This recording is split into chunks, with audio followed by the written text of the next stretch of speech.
morning, the jury handed Chief Suter a note. The court will take the note from Chief Suter.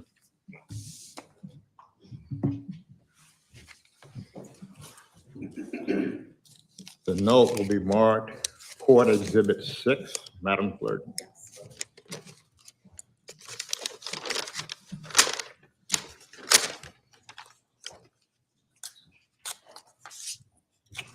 The note is dated the 1st of March, 2024, 10:50 a.m.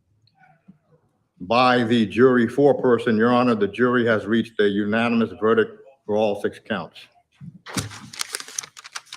Marked as Court Exhibit 6, signed by the foreperson.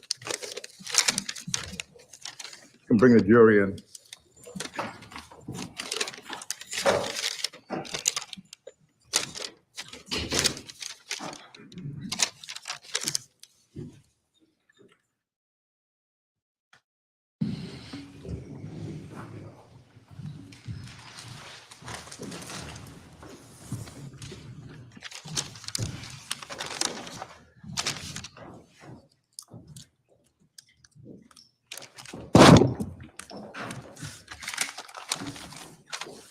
Will counsel stipulate, please? Yes, Judge. Thank you. Ladies and gentlemen, the clerk will ask you a series of questions. Please pay close attention to Madam Clerk. Ladies and gentlemen of the jury, as your names are called, can you please rise, remain standing, and indicate your presence by saying either here or present? And you can mute, Madam Clerk.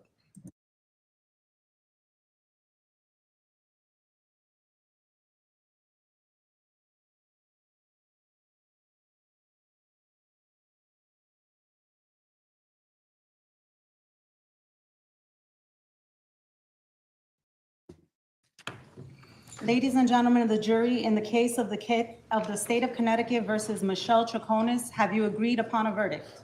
Yes. Will the foreperson please rise and identify himself? Everyone else can sit, have a seat.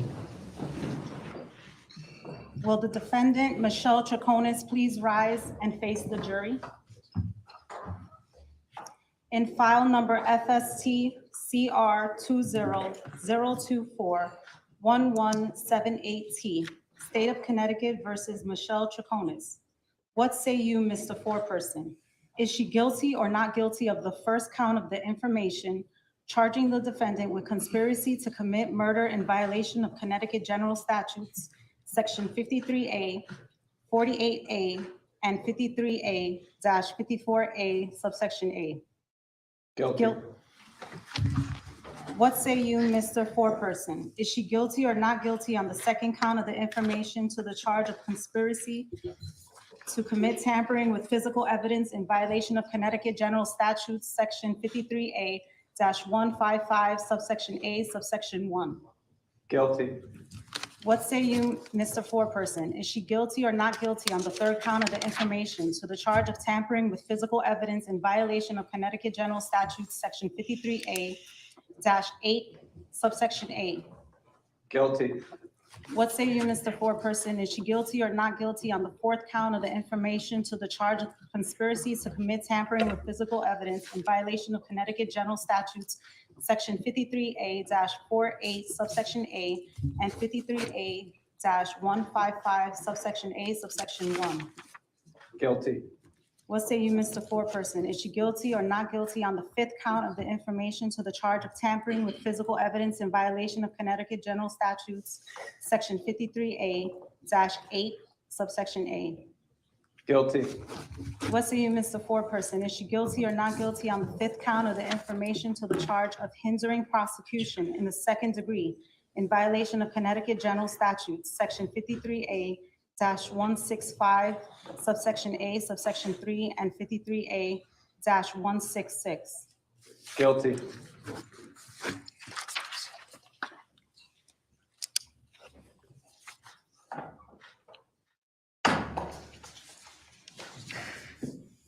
You ladies and, I'm sorry, one moment.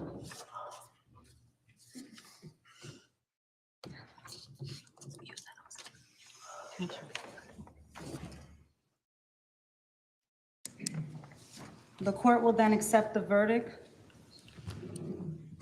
The All right. verdicts are accepted and recorded. Your Honor, I'd ask that the jury be polled, please. You have the polling document, Madam Clerk.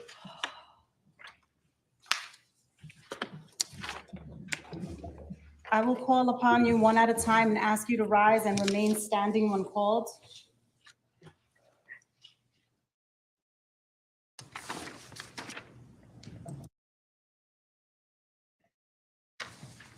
Is it your verdict that the defendant, Michelle Troconis, is guilty to the information of the charge of conspiracy to commit murder?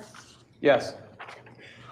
Is it your verdict that the defendant, Michelle Troconis, is guilty to the information on the charge of conspiracy to commit tampering with physical evidence? Yes.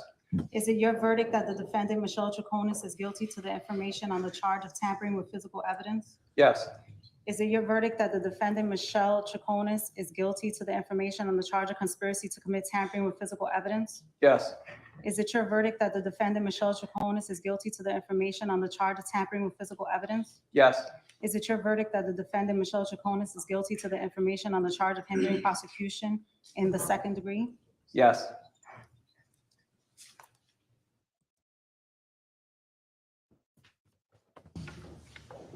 Is it your verdict that the defendant, Michelle Troconis, is guilty to the information on the charge of conspiracy to commit murder? Yes. Is it your verdict that the defendant, Michelle Troconis, is guilty to the information on the charge of conspiracy to commit tampering with physical evidence? Yes. Is it your verdict that the defendant, Michelle Troconis, is guilty to the information on the charge of tampering with physical evidence? Yes.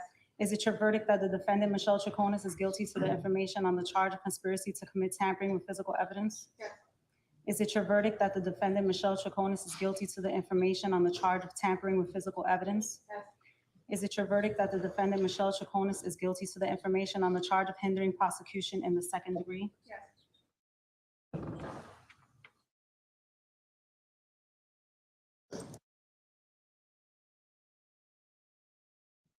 Is it your verdict that the defendant, Michelle Troconis, is guilty to the information on the charge of conspiracy to commit murder? Yes. Is it your verdict that the defendant, Michelle Troconis, is guilty to the information on the charge of conspiracy to commit tampering with physical evidence? Yes. Is it your verdict that the defendant, Michelle Troconis, is guilty to the information on the charge of tampering with physical evidence? Yes. Is it your verdict that the defendant, Michelle Troconis, is guilty to the information on the charge of conspiracy to commit tampering with physical evidence? Yes. Is it your verdict that the defendant, Michelle Troconis, is guilty to the information on the charge of tampering with physical evidence? Yes. Is it your verdict that the defendant, Michelle Troconis, is guilty to the information on the charge of hindering prosecution in the second degree? Yes.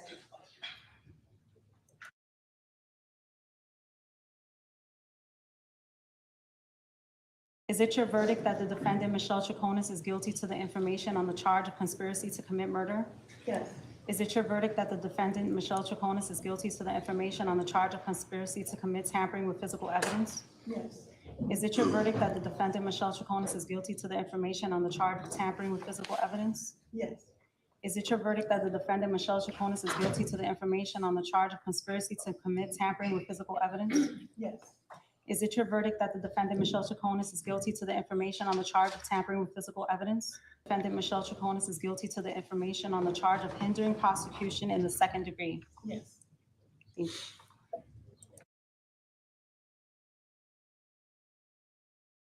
Is it your verdict that the defendant, Michelle Troconis, is guilty to the information on the charge of conspiracy to commit murder? Yes. Is it your verdict that the defendant, Michelle Troconis, is guilty to the information on the charge of conspiracy to commit tampering with physical evidence? Yes. Is it your verdict that the defendant, Michelle Troconis, is guilty to the information on the charge of tampering with physical evidence? Yes. Is it your verdict that the defendant, Michelle Troconis, is guilty to the information on the charge of conspiracy to commit tampering with physical evidence? Yes. Is it your verdict that the defendant, Michelle Troconis, is guilty to the information on the charge of tampering with physical evidence? Yes. Is it your verdict that the defendant, Michelle Troconis, is guilty to the information on the charge of hindering prosecution in the second degree? Yes.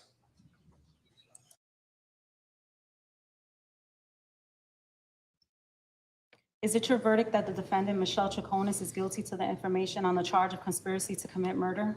Yes. Is it your verdict that the defendant, Michelle Troconis, is guilty to the information on the charge of conspiracy to commit tampering with physical evidence? Yes. Is it your verdict that the defendant, Michelle Troconis, is guilty to the information on the charge of tampering with physical evidence? Yes. Is it your verdict that the defendant, Michelle Troconis, is guilty to the information on the charge of conspiracy to commit tampering with physical evidence? Yes. Is it your verdict that the defendant, Michelle Troconis, is guilty to the information on the charge of tampering with physical evidence? Yes. Is it your verdict that the defendant, Michelle Troconis, is guilty to the information on the charge of hindering prosecution in the second degree? Yes. Thank you. Thank you. Ladies and gentlemen, you may return to the deliberation room.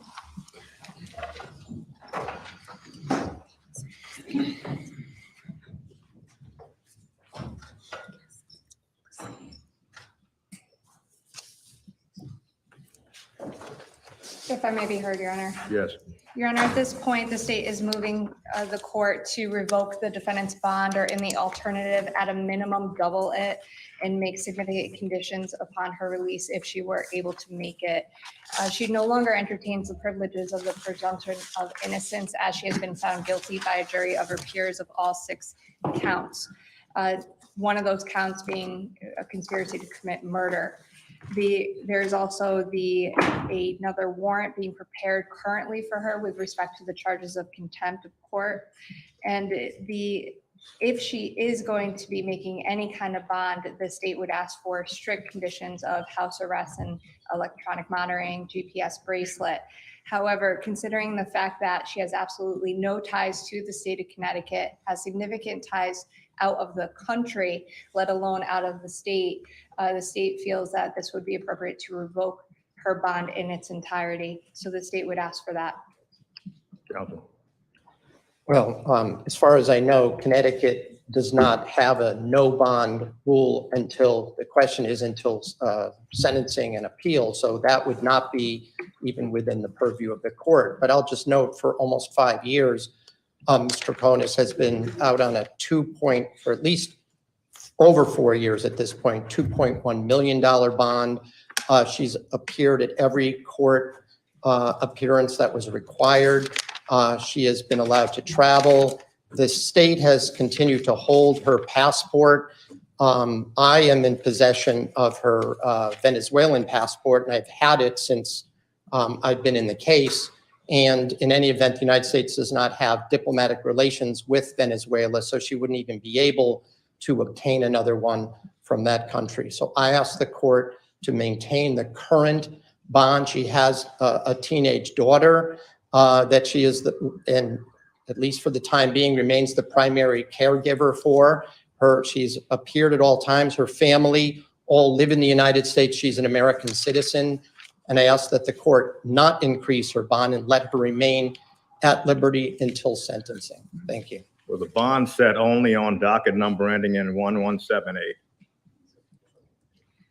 I would refer to the clerk, Your Honor. with I respect could to the answer bonds. that question. The first docket The court is going to number, refer to the clerk. We did a motion for joinder. The other 2 cases are closed out. So everything's on 1178. Thank you. and does the court wish to know how much there was on the other cases as well, or no? Well, Because, it's only one docket number. The right, court is going to set the bond on one docket number, yes. $6 million cash assurity.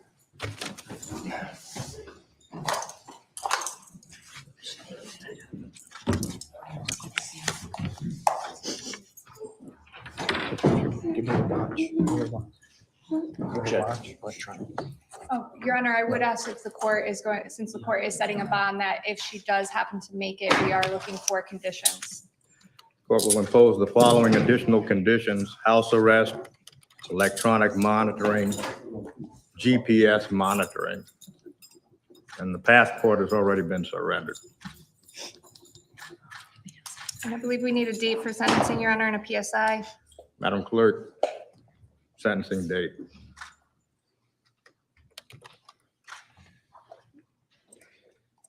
Hold on 1 second.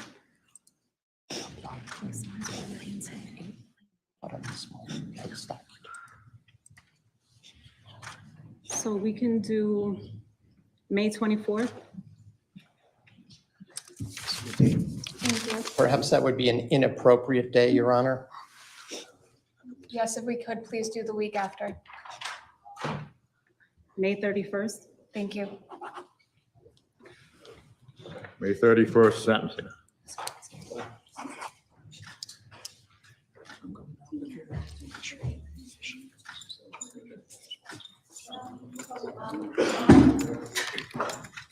We stand adjourned.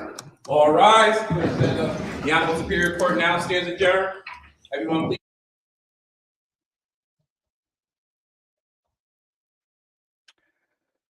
Wow, that was dramatic. I hope everyone is hearing me okay. Give me the thumbs up if you can hear me, which I think you can.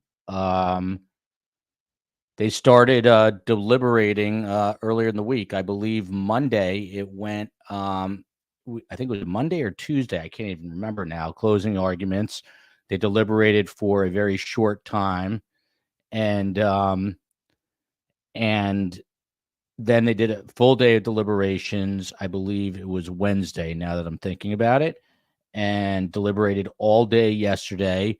The one question they had for the judge was rehearing some testimony of Michelle Troconis' best friend. And that was interesting because it didn't seem like there was much to what the friend had to say. We still don't know why the jury requested that. Maybe jurors will speak out. But after that, they were actually brought into, there she is, Clara Petou-Duperon. She was a witness brought by the defense. Jurors sent a note to the judge asking to rewatch the 38-minute court testimony. Jurors took notes while rewatching the entire testimony. But obviously, the main headline here is guilty on all counts. And we've been doing shows on this all week long. Most experts did not think she would be guilty on a conspiracy to commit murder charge, but obviously not the case. The jury saw it the state's way and convicted her guilty on all counts, including the conspiracy to commit murder charge. What's interesting about this, and we don't have a lawyer with us right now, but here are the charges, I believe. Conspiracy to commit murder, guilty. Tampering with physical evidence, 2 counts, guilty. Conspiracy to commit tampering with physical evidence, 2 counts, guilty. So she's going to be going away for a very long time. These are serious charges. What's interesting, Judge Kevin Randolph, who's had such a great command and continued to, he announced sentencing for May 31st. But Michelle Troconis is able to go home on, I believe, a $6 million bond until sentencing, which is 3 months away. That is a long time. Can she get the $6 million is the question. I do wish we had a lawyer in the house here, but I don't think that she has to come up with the full amount. If I am correct, it is a percentage of that amount. Whether she can even come up with a percentage of that, let's say it's 10%, it's still 600,000 if I'm doing my math right. So it is still is a large sum of money. There's a separate issue, this contempt warrant, which now sort of takes a back seat. That's going to be heard in court on March 5th, I believe. That had to do with some evidence brought in accidentally that was supposed to be court sealed.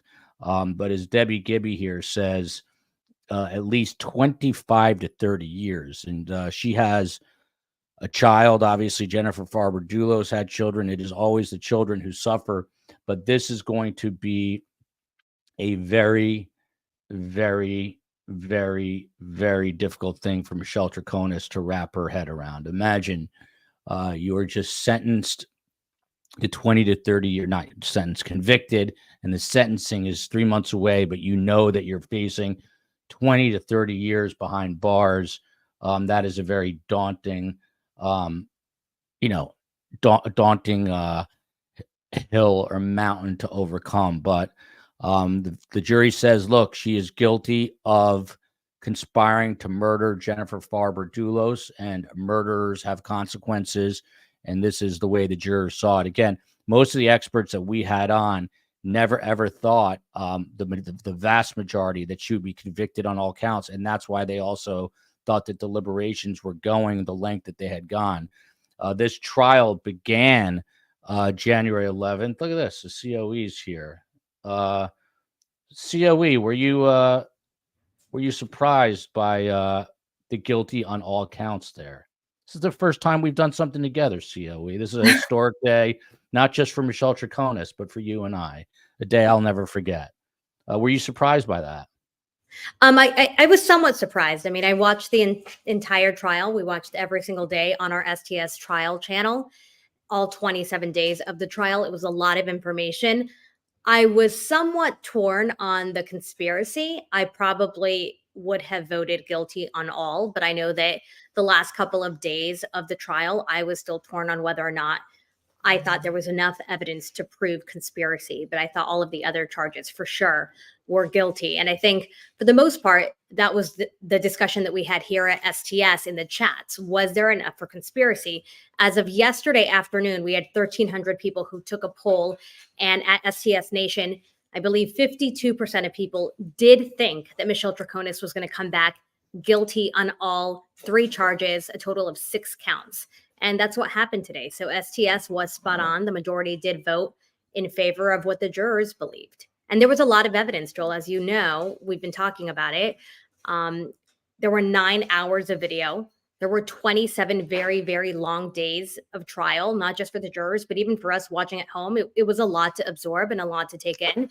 And in terms of the exhibits, there were 230 or maybe a little bit more, even 230 pieces of evidence that were entered as exhibits for the jurors to understand, to absorb, and then to reflect on. So it was a lot of information, and this was one of the longest trials that Connecticut has ever seen. And that is all good points. Anne Marie pointing out that she is from a wealthy family, as was Jennifer Farber-Dulos, but money doesn't buy everything, and it's certainly not going to buy freedom. What I'm immediately thinking about, this is the same situation that happened with Fotis Dulos. He was awaiting trial. He wasn't convicted, but he was able to bond out, went home, and connected a hose to his tailpipe, and that was the end of Fotis Dulos. And I'm wondering, I hope that is not the end result. You never want to see someone unalive themselves, but this is, like I said, going to be a really bitter pill for Michelle Troconis to swallow. Kathy P. in Arizona is saying, I believe Michelle Troconis is 47, which I am almost certain that is correct. By the way, Maui, Swift, and OG, thank you so much for this. But Michelle Troconis at 47, she faces up to 30 years. You do the math, that's 77. And that is you guys know my feelings on prison. So if I knew I was basically facing the rest of my life, not to mention that lifespans in prison are substantially less. So, she's basically looking at the rest of her life. I think I was correct at 600,000. I saw someone else say it's a much lower number, but it is about $600,000 that she needs for a very wealthy family.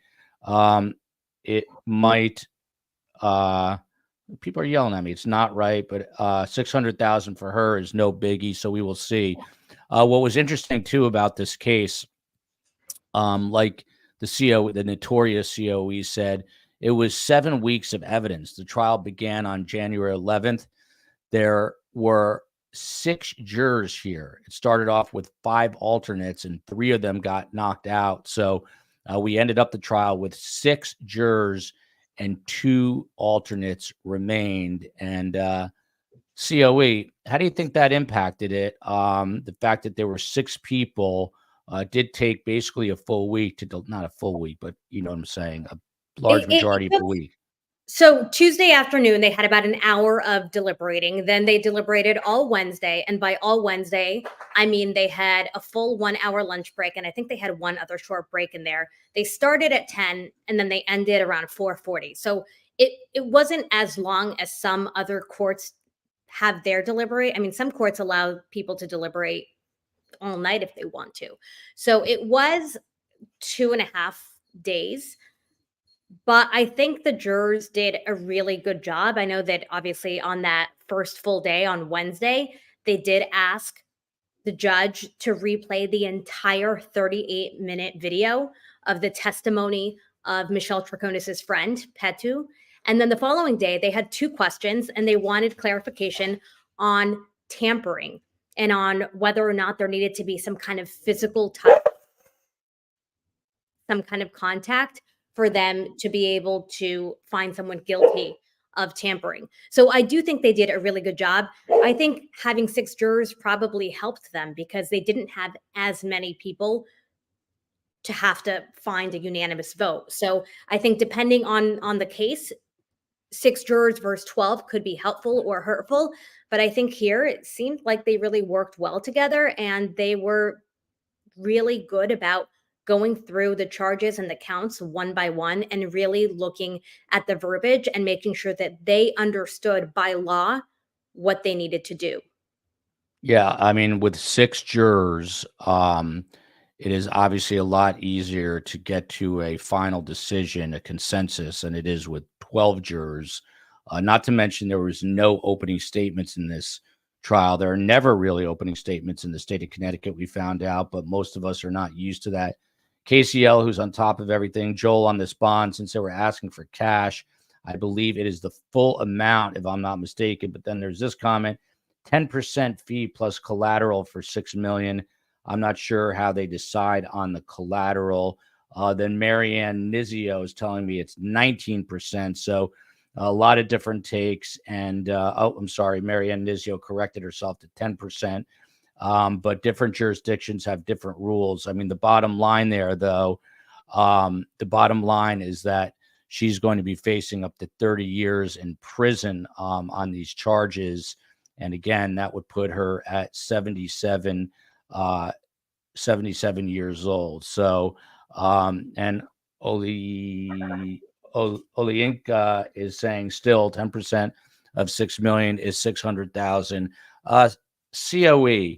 So this woman, Carla Petu Duperon, do you have any thoughts on why, out of everything and the 2 other things that you just mentioned, why they wanted to rehear what she had to say? Do you have any thoughts on why they brought back her testimony? So she was brought in to help the defense. She was a defense witness and she was the last witness that the defense brought in. She was Michelle Troconis' friend and she was there to help the defense in theory. But if you watch the interview, there are many things that were brought up that made almost points for the prosecution, because while she was able to say that Michelle Troconis appeared to be completely normal when she interacted with her, there were also many questions that were brought up. And she did discuss, the fireplace or the chimney. She did discuss the fact that this person, Petu, Michelle Troconis' friend, never followed up and never went back to speak with investigators. So there were many holes that she put in the case when she was interviewed. So while she was brought on to help the defense, I think in the end, she ended up raising more questions and more doubt in what was being presented to us by the defense. And I think, quite honestly, that was the issue with a lot of the defense witnesses. These experts were brought in, and I think the state did a really good job in their cross of the defense's witness in making there was just a lot of room for questioning whatever they were saying, and then they were almost creating more confusion. So I do think all of that did help the prosecution, even though the defense witnesses were obviously supposed to be there to help Michelle Troconis and to help the defense's case. I'm just reaching out to a couple of attorneys to get their take. So Annie Kay says she's going to be out and gone to Venezuela, where she's a citizen. The problem is they've seized her passport. She's got an ankle monitor. We remember in the Adelson case, Don Adelson, who didn't have any of those things, tried to make a run for it to Vietnam via Dubai, and she was stopped. Her passport was flagged. She was stopped on the jetway. So unless she gets somehow onto a boat in her backyard, it's going to be hard for her to escape. But I can't imagine. Just think about that for a minute. you are now, you know, you're going to go to a prison for 20 to 30 years. You have a child at home, and now you have to sit there for 3 months until you find that out to be fact. I cannot imagine the anxiety associated with that, but it's got to be awful. The real victims here, obviously, besides Jennifer Farber Dulos, is the children. She had 5 children, some of them younger than Michelle's children. Here's a photo of Jennifer Farber Dulos. And those kids were old enough now to be in the courtroom for closing arguments with Michelle Farber Dulos's mother, Gloria Farber. He means And, Jennifer Farber Dulos. What did I say? Michelle Farber Dulos. It's okay. Oh, I meant Just- Jennifer. My you- apologies. It sorry. was a long night. So they are the real victims here. They're now living with Gloria Farber, the grandmother, in New York City. Thankfully, one thing that they have on their side is, you know, financially, they don't have a lot of concerns. The kids can still go to school, do all those things, despite having lost both parents. But of course, the real tragedy is, you're looking at it right there. Jennifer Farber on the right and her 5 children. Look how cute they are. All dressed up in a little preppy outfits. And they those are kids, not sorry to Go jump ahead. over you, Joel, but I just want to say those kids, this is an You old do it. photo. You do it in real life, Bugs. Go ahead, Celia. I know, so why be anything but myself?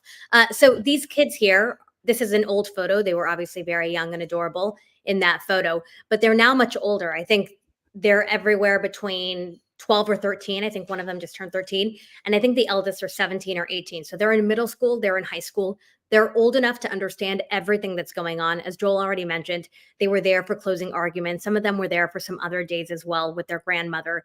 And so they're watching, they're absorbing. And now, obviously, there is some justice for Jennifer. We discussed this throughout the trial. Obviously, there was some justice for the mother, Gloria, who had to experience the loss of her daughter. There's some justice for these 5 children who don't have a mother and no longer have a father either.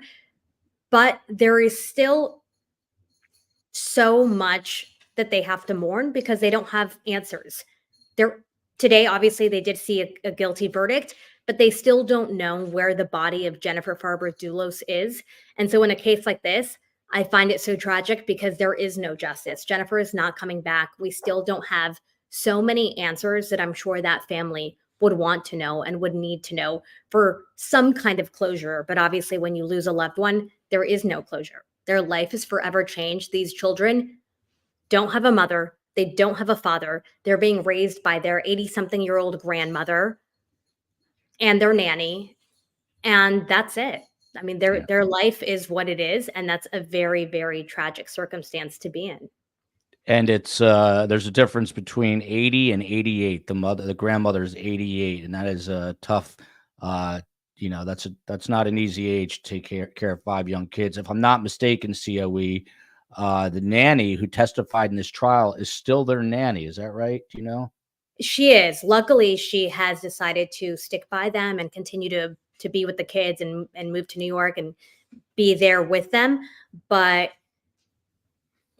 you know, and as wonderful as that is, and there's consistency and there's love and there's comfort, and she obviously was dealing with everything with them. These kids still don't have a mom. They don't have a dad. And now they've been exposed to so many details. I mean, I know so many of us here at STS who were watching the 27 days of trial. We were listening to the details and we were horrified by some of the images of the blood and the shirt soaked in blood. And so for these kids to be able to know what happened or what didn't happen and to still be wondering about where their mother really is, I mean, that's horrifying. I wouldn't want my kids to even have to think about something close to that, let alone have to experience that. 100%. Stardusted, this comment is interesting to me.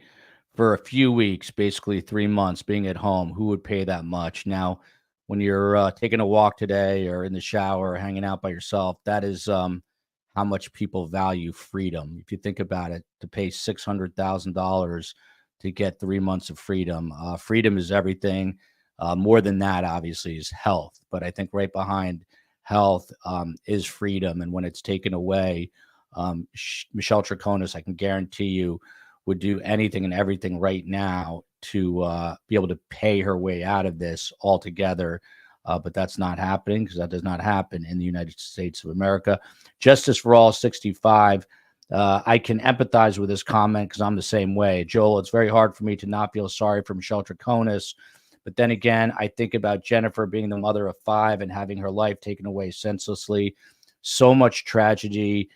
Cat's addict right after that. With a little less empathy, Michelle is guilty and is where she belongs. Justice for Jennifer. So 100%. I mean, justice for Jennifer all the way and for the kids. But, you can't be happy, I don't think. I don't think that's the right word. You might be Really, relieved. That's a better word. Relieved or satisfied that the guilty party in this case has been convicted by a jury of her peers, but certainly not a happy day for anyone, and certainly not for this family.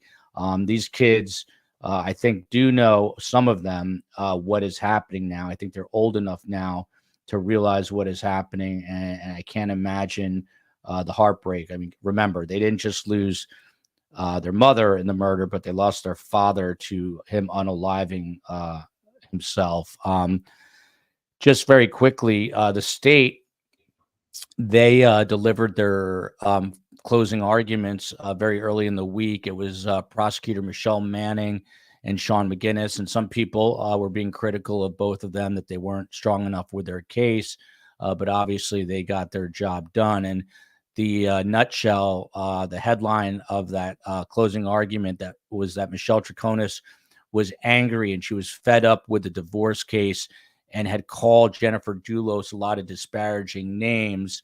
And then they went to Fotis Dulos's phone. He left his phone at his house in Farmington, and she was answering it. And that was in an attempt to create this alibi. So COE, how big a factor do you think that is, that she was helping him with this alibi in terms of pointing to her guilt along the way? well, I think that was what this case came down to. And I know in our STS chat, so many of us were discussing this. The whole issue with conspiracy was, did she know? And even the attorneys, and I know some of you guys had a hard time listening to the defense attorneys that we had on STS. I read every single comment that you guys put in the chats and also on all the YouTube pages. But some of you guys were saying that you did believe that she would be found guilty on the conspiracy charges. And clearly you were right. But the question was, in her mind, was there intent? Was she aware? Did she know what was going on? And clearly the jurors thought the answer was yes. And many of the evidence pieces didn't, there was no smoking gun here in this case, but many of the pieces of evidence did show that she very much was everywhere and involved in every step. Whether she was aware of it or not, that's what the conspiracy came down to. Did she just happen to be there? And that was the whole state's closing argument. Was it coincidence? Was all of this coincidence? In fact, the prosecutor went on, I think, for 3 or 4 minutes, just listing everything. And he said, was it coincidence that Michelle Troconis's number was written down at the car wash? Was it coincidence that Michelle Troconis was starting a fire on, during Memorial Day weekend when the weather was really nice and most people don't start a fire then? Was it coincidence? And he went over and over all of the evidence. And clearly the jurors found that it was not coincidence, that it was evidence, and that it was conspiracy to commit murder. And I mean, clearly today they found their verdict and they chose guilty for all 3 charges, a total of 6 counts. COE, why don't you try to get, if you can, try to hustle an answer on this. I don't know. She's quick with the Google. I'm actually looking. Yeah, Elf is asking if you can confirm 6 million cash assurity, no percentage. Shout out to Elf, who's always in the chat. While the COE is looking for that, and you might find that on X, formerly Twitter. Rather be in Maui. Kent is up next. Better get your affairs in order. Speaking, of course, about Kent Mawhinney. A lot of people thought that this person, he is a an attorney, was an attorney, and a friend of Fotis Doulos. And he is said to have helped with the alibi as well and helped arrange some of this stuff. So if I am him with the verdict today, I'm getting a lot more nervous. Now, there was talk that he would turn state's witness and would testify against Michelle Troconis, but I guess they didn't feel like they needed him. And maybe they played their cards right, because now they've got Kent Mawhinney waiting in the wings to prosecute him. And again, if I'm him, extremely nervous seeing this verdict, and he's an attorney. So there you go. Does her family have enough money to make her disappear? I think I assume you mean getting her out of the country somehow, not unaliving her. They wouldn't want to do that. But I think that it is harder than you probably think to get out of here. She is bound with a GPS monitor around her ankle that's being monitored constantly. Just think of it like your cell phone map, like your Google Maps. And if you go out of a perimeter, alarms start to go off, and law enforcement is notified, and they can literally track her to the minute. So I was kind of half joking, mostly joking, but in Connecticut, there's plenty of water that gets you out to the ocean. So if you got that kind of money, and somehow she could make a run for it onto a boat, Venezuela is not that far away, but would cost a hell of a lot of money. And I don't know that you can physically, do it. KCL with a question here. I'm not sure. And what Schoenhorn said that she thought it was his girlfriend listed in his phone as a male. Then why didn't she answer the other calls too? Because she conspired to murder Jennifer. KCL always on top of everything. It's amazing. Yeah, the phone log was really interesting because, again, it did point, all of the signs were there. It was just a matter of fact of whether or not you thought there was intention or not. But all the signs were pointing to guilty, and I think no one doubted all of the other counts. It just came down to conspiracy. But again, there was so much evidence, and all of the signs were pointing to guilty for a lot of people. I know some people felt like she was not going to be found guilty for conspiracy. I think here at STS, 30% voted for that in our polls. But the jurors thought otherwise. I just want to mention, Joel, that I'm looking here at the local papers. I have not personally confirmed this. This is according to local papers. They are saying that Troconis's bond was increased to $6 million. So family or friends would need to come up with $420,000 non-refundable for her to be bonded out of prison. Yep. So it sounds like a percentage there. Look at this, Kimber Miller, COE, and Joel.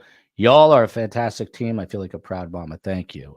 This, by the way, was not planned in any way. One thing you should know about the COE, her dad is an attorney and her sister is an attorney. Okay, So cool, she's cool. got We it. don't She's have got to get it in the blood. She's got it in the blood. Go ahead, COE.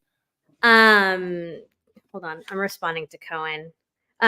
Joel, how much longer are you planning on staying on? He's trying to see if he can find an attorney. Tell him that we've got it. You and I have this because I have to jump in about 15 minutes. Okay. With that, but are you going to do coverage later on it? Or we can figure that out. I think it's Friday. I think we're doing coverage now. I'm doing Phil and Scott on Mercedes Vega at 5. And maybe we can circle back to this next week, but I think we are okay. Tell Steve Cohen to just hang on a sec.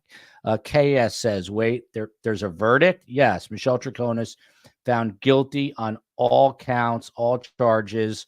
She's going to be going away 20 to 30 years. And someone corrected us. She is 49 years old. I think she was maybe 47 at the time of her arrest, but 49 years old. And look at this. The state of Connecticut needs to put Kent on a no-fly list. He's probably on one. Because if I was him, I'd be thinking of getting out of Dodge, I got to tell you.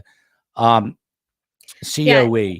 Michelle Troconis is 49. And if you guys remember, Jennifer Farber-Dulas was 50 when she disappeared and was murdered. And so it's sort of ironic. It's like at the same point in their lives, they're both their lives are pretty much ending. I mean, Jennifer Barber-Dulos's life was ended, not by her choice. And now Michelle Troconis's life will forever be changed. Her family will be forever affected. That's just ironic that, you know, they were almost the same age when their lives essentially both stopped. Yeah, and this is a woman, Michelle Troconis. She had her own media company. She had dual citizenship here and in Venezuela. She'd spent some of her time here in Miami, but at one point was even an ESPN reporter in South America. I mean, she had a lot going for her. You know, we see this time and again. We're doing another show. By the way, Charlie Adelson, for those of you who have been following the whole Dan Markel Adelson murder case for years and years, Charlie Adelson was just moved to a new prison, ranked the top 10 worst in Florida. So we put together a really very interesting show Monday night with a former warden, a former president of the Federal Bureau of Prisons, and the one and only Tommy Scoville, who are going to talk about why they moved Charlie so quickly after he was brought to state prison. And then later in the week, we're going to do another story on the Adelsons regarding the digital forensics. But the reason I brought up the Adelsons, they had everything. Charlie Adelson was a successful periodontist. The father was a very successful dentist. Charlie drove around in a Ferrari, and he sets up a murder for hire plot for his brother-in-law. And what's the end result? He's in a state prison. This state prison, by the way, was deemed unfit for human beings at one point. That's how bad this state prison is. I mean, it's awful. And he gave all that up to put a hit out on his brother-in-law to satisfy his mother. He doesn't even like his sister that much. It was the husband of the sister, Wendy Adelson. So you got to question people's motives, why they do these things. Why would Michelle Troconis do this? It was clear that Fotis Dulos was a bit of a hothead, a crazy, if you will, and she was succumbing to his wants and needs, and now she is going to spend basically the rest of her life behind bars. And it is heartbreaking when you think that Michelle Troconis's own child is going to have to visit her in a state prison in Connecticut. Sarah Adams reminding us that sentencing is May 30th. We will cover that for you live. COE, do you want to jump in with anything? People do say yes, I talk too much.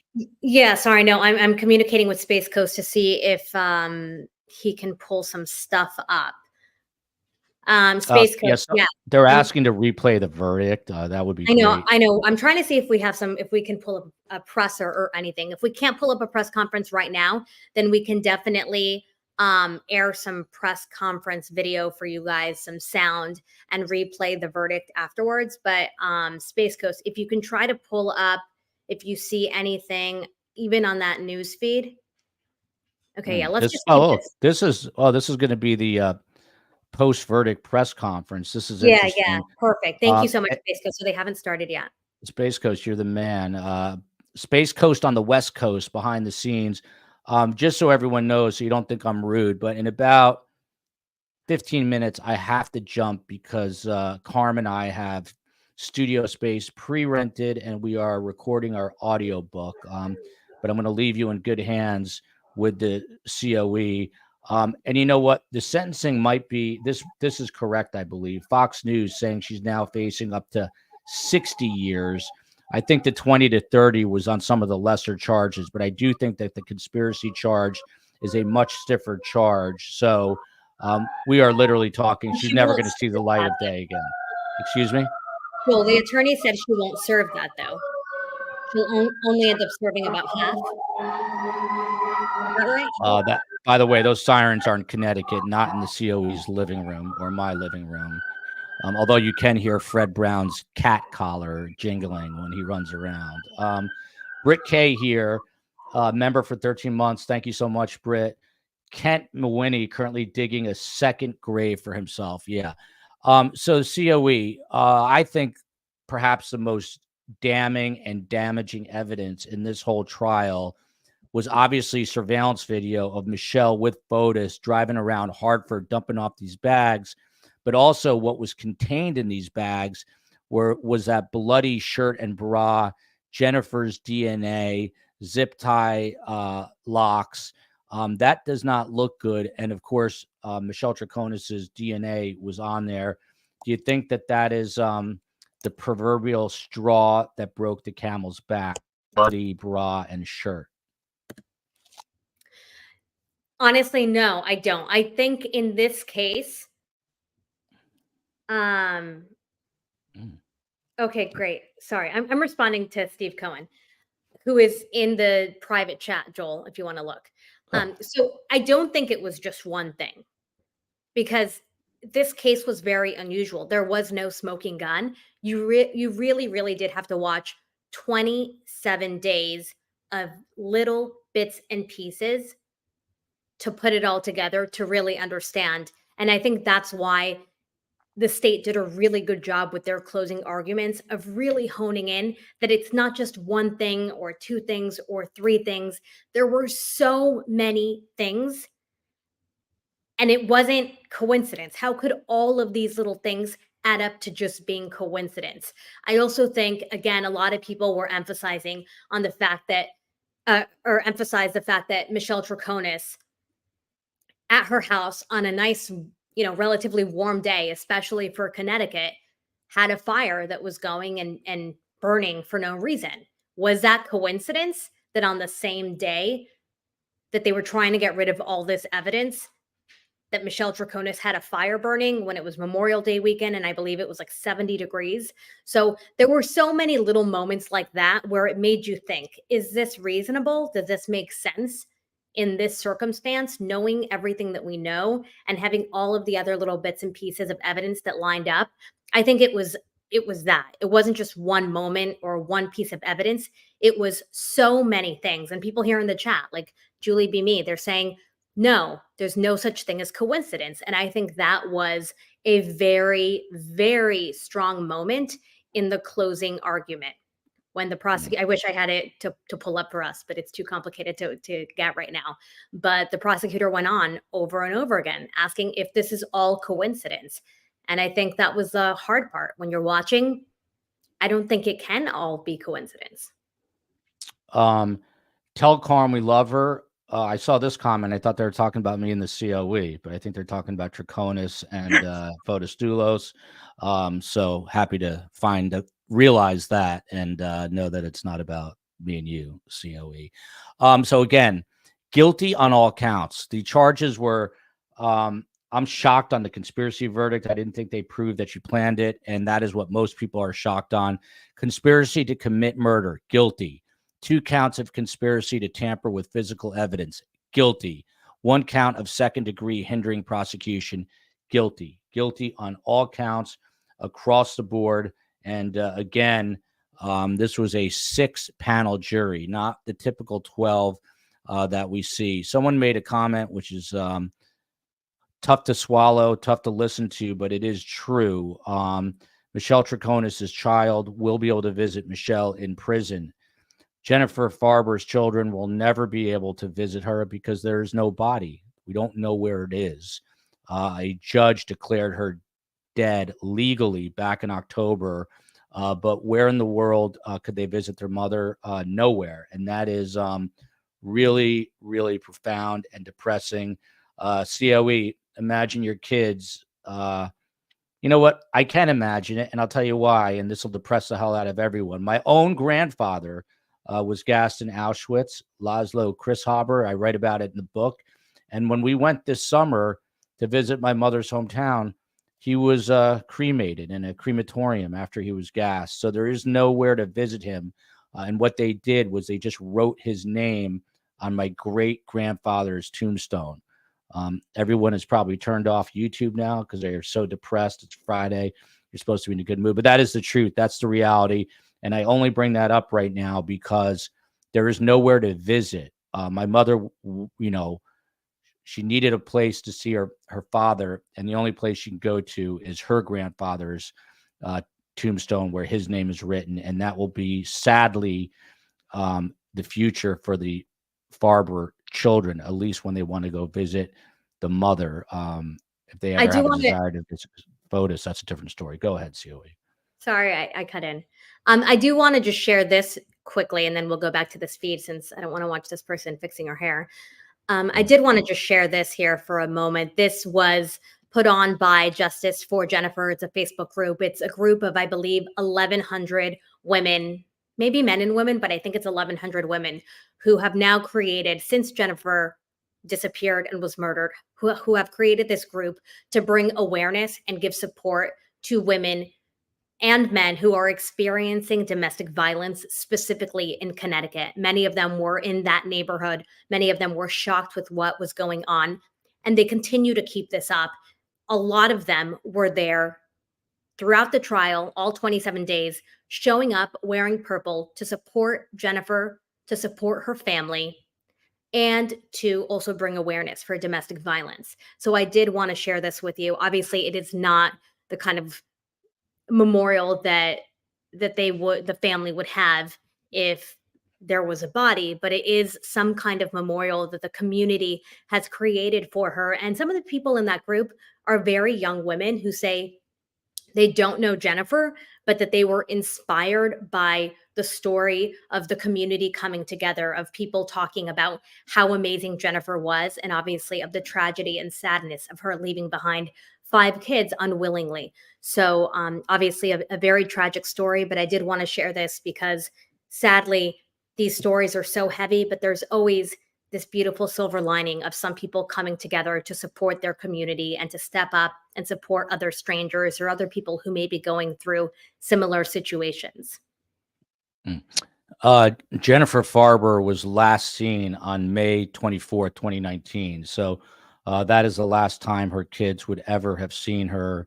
And again, Michelle Troconis, the last time her kid will see her as a free woman is going to be May 31st or May 30th, when she is sentenced. Yeah, this is heavy stuff, and we're like I said, we're recording the book right now, so it is just reading it is pretty heavy, and we've got how do I say this politically correctly? We're in a actual recording studio in Miami, and our engineer is how do I say this? He's like a 25-year-old stoner, and the place reeks of weed. And he can't believe what he's hearing. And it's amazing. He's so invested listening to this story about Carm. So just a little side note there. Obviously, the jury here was not allowed to speak about the case until deliberations, and they sat in that deliberations room and came to this conclusion after.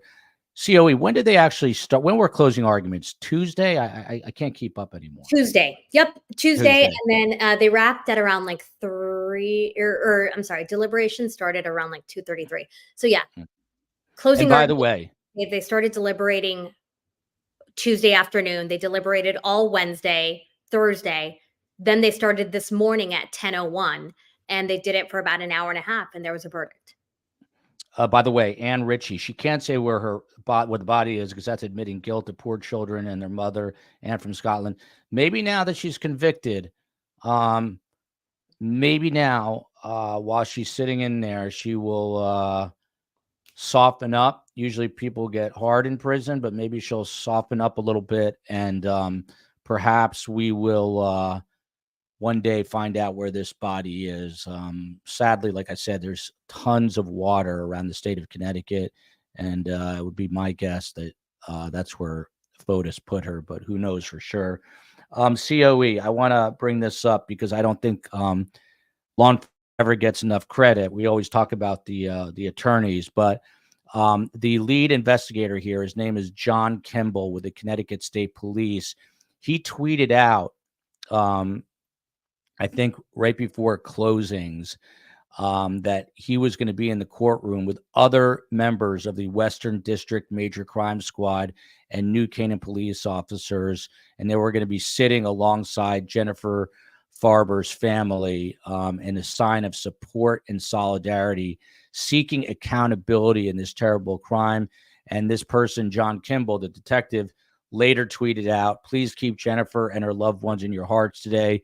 Justice for Jennifer," he said in another tweet, as I just mentioned. So, you know what, STS, shout out to Detective John Kimball and his team, because without you And without law enforcement, this case never would have gone to trial, and it never would have gotten a conviction. So the real hard work always starts with law enforcement doing thorough investigations, and that is what happened here. COE, do you miss local news? Do you miss scrambling to your spot, getting your mic in hand, and No, when crimping I your saw, hair?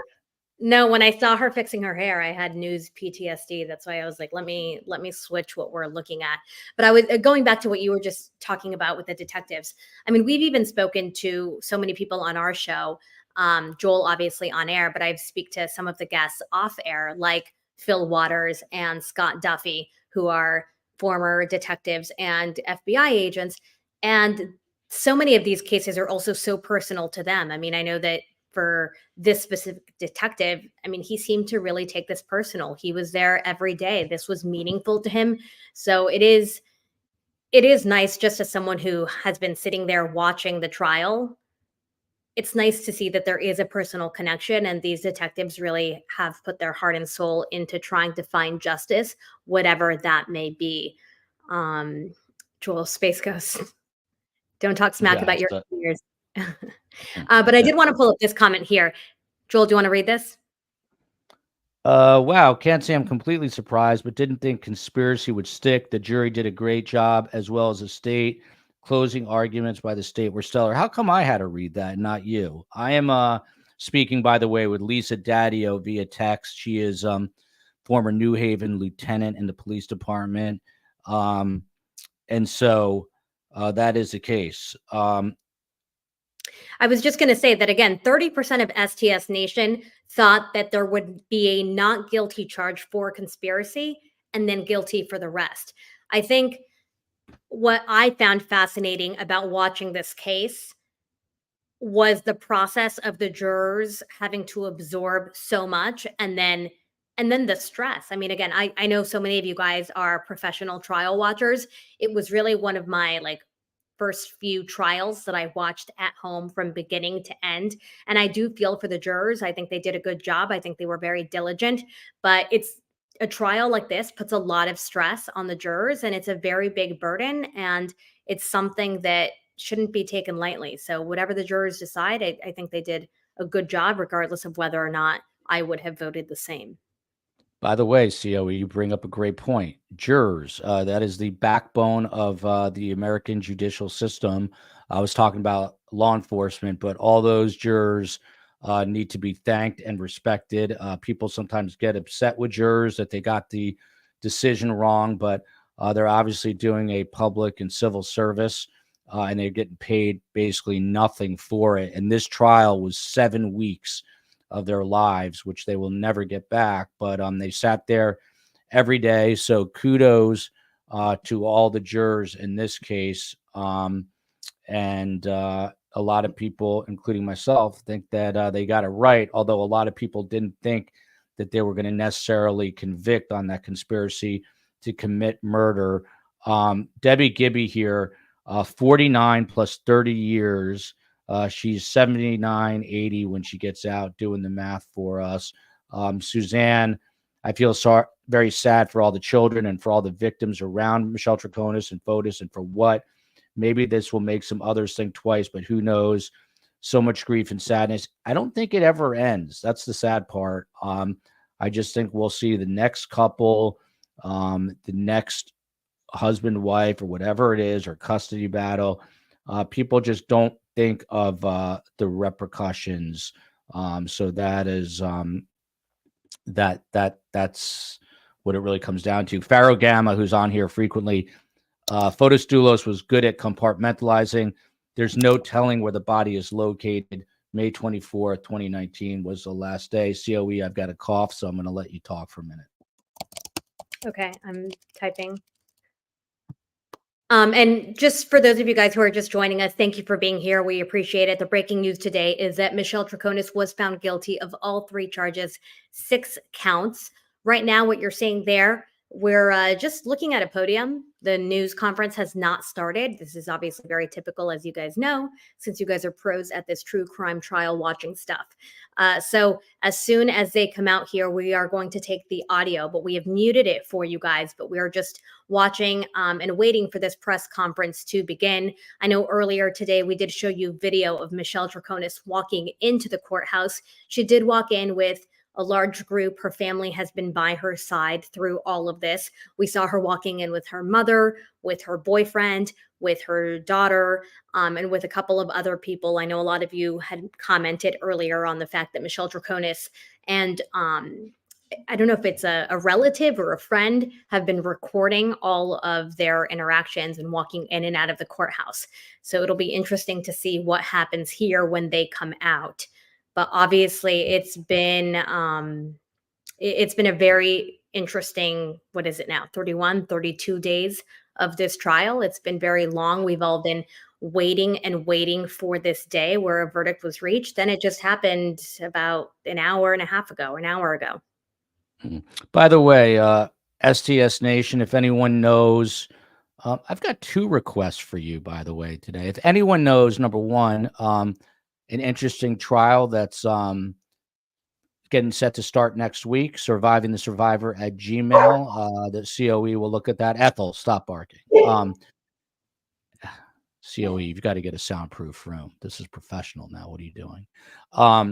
Number 2, if anyone happens to have an email contact, this is going to sound crazy. I'm going to ask this again at 5 for Joe Rogan's producer, Jamie, whatever his name is. Please let me know. survivingthesurvivor@gmail.com. I would appreciate it. So John Schoenhorn's, go ahead. Joel, sorry, I just want to hop on.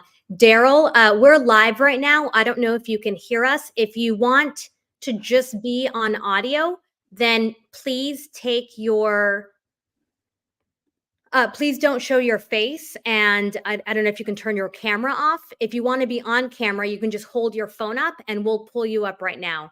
I can pull you in here. I just don't want to surprise you if we catch you and you don't realize that you're on camera, but your camera is turned on. Okay, I'm going to pop you in right now. Joel has no idea what I'm talking about, but I'm going to pop you in right now and then we'll make sure. What are you talking about? I know exactly what you're doing. Hey, Daryl, how are you? Good. How are you? And I'm sorry I'm misconflict that. That's fine. For those who do not know, Daryl Cohen is a criminal defense attorney, trial attorney out of Atlanta, Georgia. He's on Court TV all the time, and he is joining us by phone, I think, sort of. And Daryl, let him know what we're seeing, just in case he doesn't want that. Yeah, Daryl, if we're seeing like your hand, but if you want to just turn the camera off, it's up to you. Whatever. I'll try. I'm glad to turn it off. I'm just not sure how, which is see that unfortunate. Little video. Although we're seeing the top of your face now, which is not bad. Now let me get rid of it. If I knew how to get rid of it. Okay. Well, where that little video camera icon is. Daryl, we like seeing you. We like seeing you. Just Daryl, bottom line, are you surprised by this verdict? Almost all the experts we talked to said it would be guilty on most counts, but not conspiracy to commit murder charge. Did that surprise you?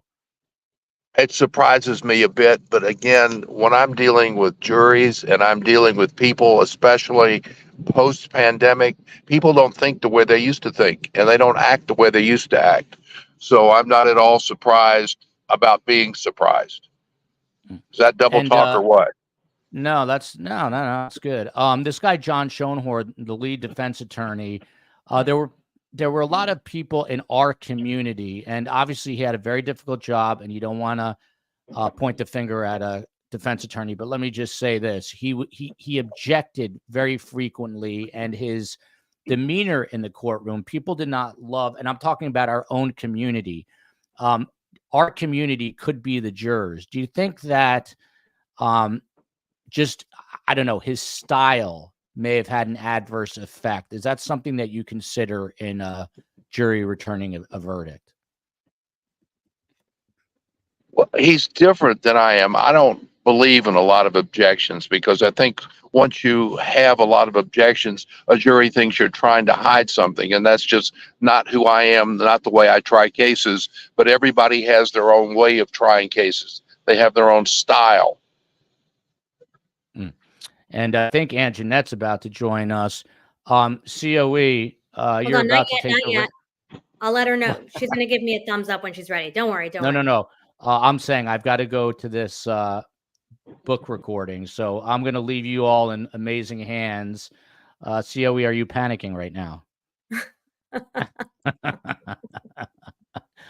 Do you know the name of the defense attorney? His name is John Schoenhorn. He's going to come out. Michelle Manning for the state will be coming out, and they are going to be delivering comments in just a few short minutes. What we time lost Daryl, right? Yeah, but Anjanette's going to be hopping on here in just a few minutes. Okay. So we're just on standby with her. Well, What let time me is just your recording? in 15 minutes, and I'm 30 minutes away. So do the math. If you All do the right. math on that, it is not favorable to me. But Anjanette's getting set up here. Just going back to John Schoenhorn for a minute, the criminal defense attorney. By the way, look at this. COE has a panicked look. This isn't as easy as it looks. No, because I wasn't planning on doing this for you, Joel. But It's not as easy as it looks, even though she gives me flack sometimes. Um, do it every day. Taylor says, I want to hear from Attorney Cohen. How is people's thinking and acting changed since COVID? I think maybe there's less patience, although I don't know for sure. By the way, you're looking at the outside of the Stamford, Connecticut courthouse, the criminal courthouse in Stamford, Connecticut. We're waiting for, we'll see if the defense attorney speaks. Usually he does. I'm sure the state will take a victory lap today. Sunshine Cheryl says, COE, you will be just fine. Just a quick reminder, because we went over some of the state's closing arguments, but John Schoenhorn with the defense, he basically said, and this was his argument throughout, that whatever Fotis Doulos' role was, that his client, meaning Michelle Troconis, never planned to harm her. And she had no idea that Fotis was capable of doing something like this. But the COE, you got to ask, she's presumably an intelligent woman. I mean, she had a job with ESPN. She was had her own media company. Is it possible that she had no idea what was going on when they went through all those rolls of paper towels and he was spending hours upon hours cleaning the house and the car? You really think she had no idea what was happening? Well, and it's interesting you bring that up, and maybe Anjanette has some perspective. Love you all. I have to run. I'm leaving it in two powerful women's hands. Hey, Anjanette, how are you? I have to run. Hey. The Marlboro School would be so proud of you, COE. Love you all. I'll see you at 5 p.m. Eastern time today. Anjanette and the COE are taking the reign. Welcome. You're a surprise co-host. Oh my goodness. For a very short time, I should add. Yeah, no, don't worry about it. But Joel pretty much was just talking about the fact that whether or not, well, first of all, let's get your reaction, and then we'll get back into what Joel was discussing. Are you surprised? I am not surprised, and I'll tell you why. The other night when I was on with you guys, I said that I thought that possibly they would be hung on that first count, the conspiracy to commit murder. And then after we got off the air the other night, I think the next morning, yesterday morning, I saw a tweet from somebody talking about really breaking down the Celebrate testimony. And that's the testimony where like they take your cell phone or a cell phone and they basically can download everything the cell phone does. I pick it up and I literally do this and it records that I've done that. And the person who put this tweet out really outlined some interesting information about how Fotis was gone and all of these calls were coming in and he's not picking up, yet there's an orientation change. And that means like the phone goes like this or somebody opens it and something happens. And all these calls are not being picked up that come into Fotis's time frame, except for the one call that comes in from the front. And that is the call that Michelle answered. Interesting about that was the fact that the phone was basically on the move or moving around at times. So I thought that was pretty damn. Then I got a text last night from a friend of mine who's like, what did you think about the questions from the jury today? And I said, I really don't, I said, I don't know if in the weeds on other stuff today. And I said, what were questions? And he was telling they said, accessorial liability does not require physical contact. Whether this meant, did she have anything? You know, and we're having a hard time. For some reason, you're going in and out. I think it's your Okay. Wi-Fi, not mine. Sorry, can you repeat that for me? I know you were talking about accessorial liability. Yeah, there was a question yesterday. Apparently, they were asking about whether or not they wanted clarification on whether she had to have physically done something to hide evidence in order to be guilty of a charge, and whether she had to have physical contact in order to have done that. And so that just didn't sound very good for her. So I kind of thought, I think I said the other night, I thought there's no way this thing's going past Friday, because I knew they wouldn't want to come back. So maybe they just needed to have a few more questions answered, and then they wanted to sleep on it. And they came back this morning and took a vote and went around the table. It's only 6 people. And, they're like, yeah, I feel okay about this, because it is a big decision. So they took their time, obviously, in deliberating. They took several days.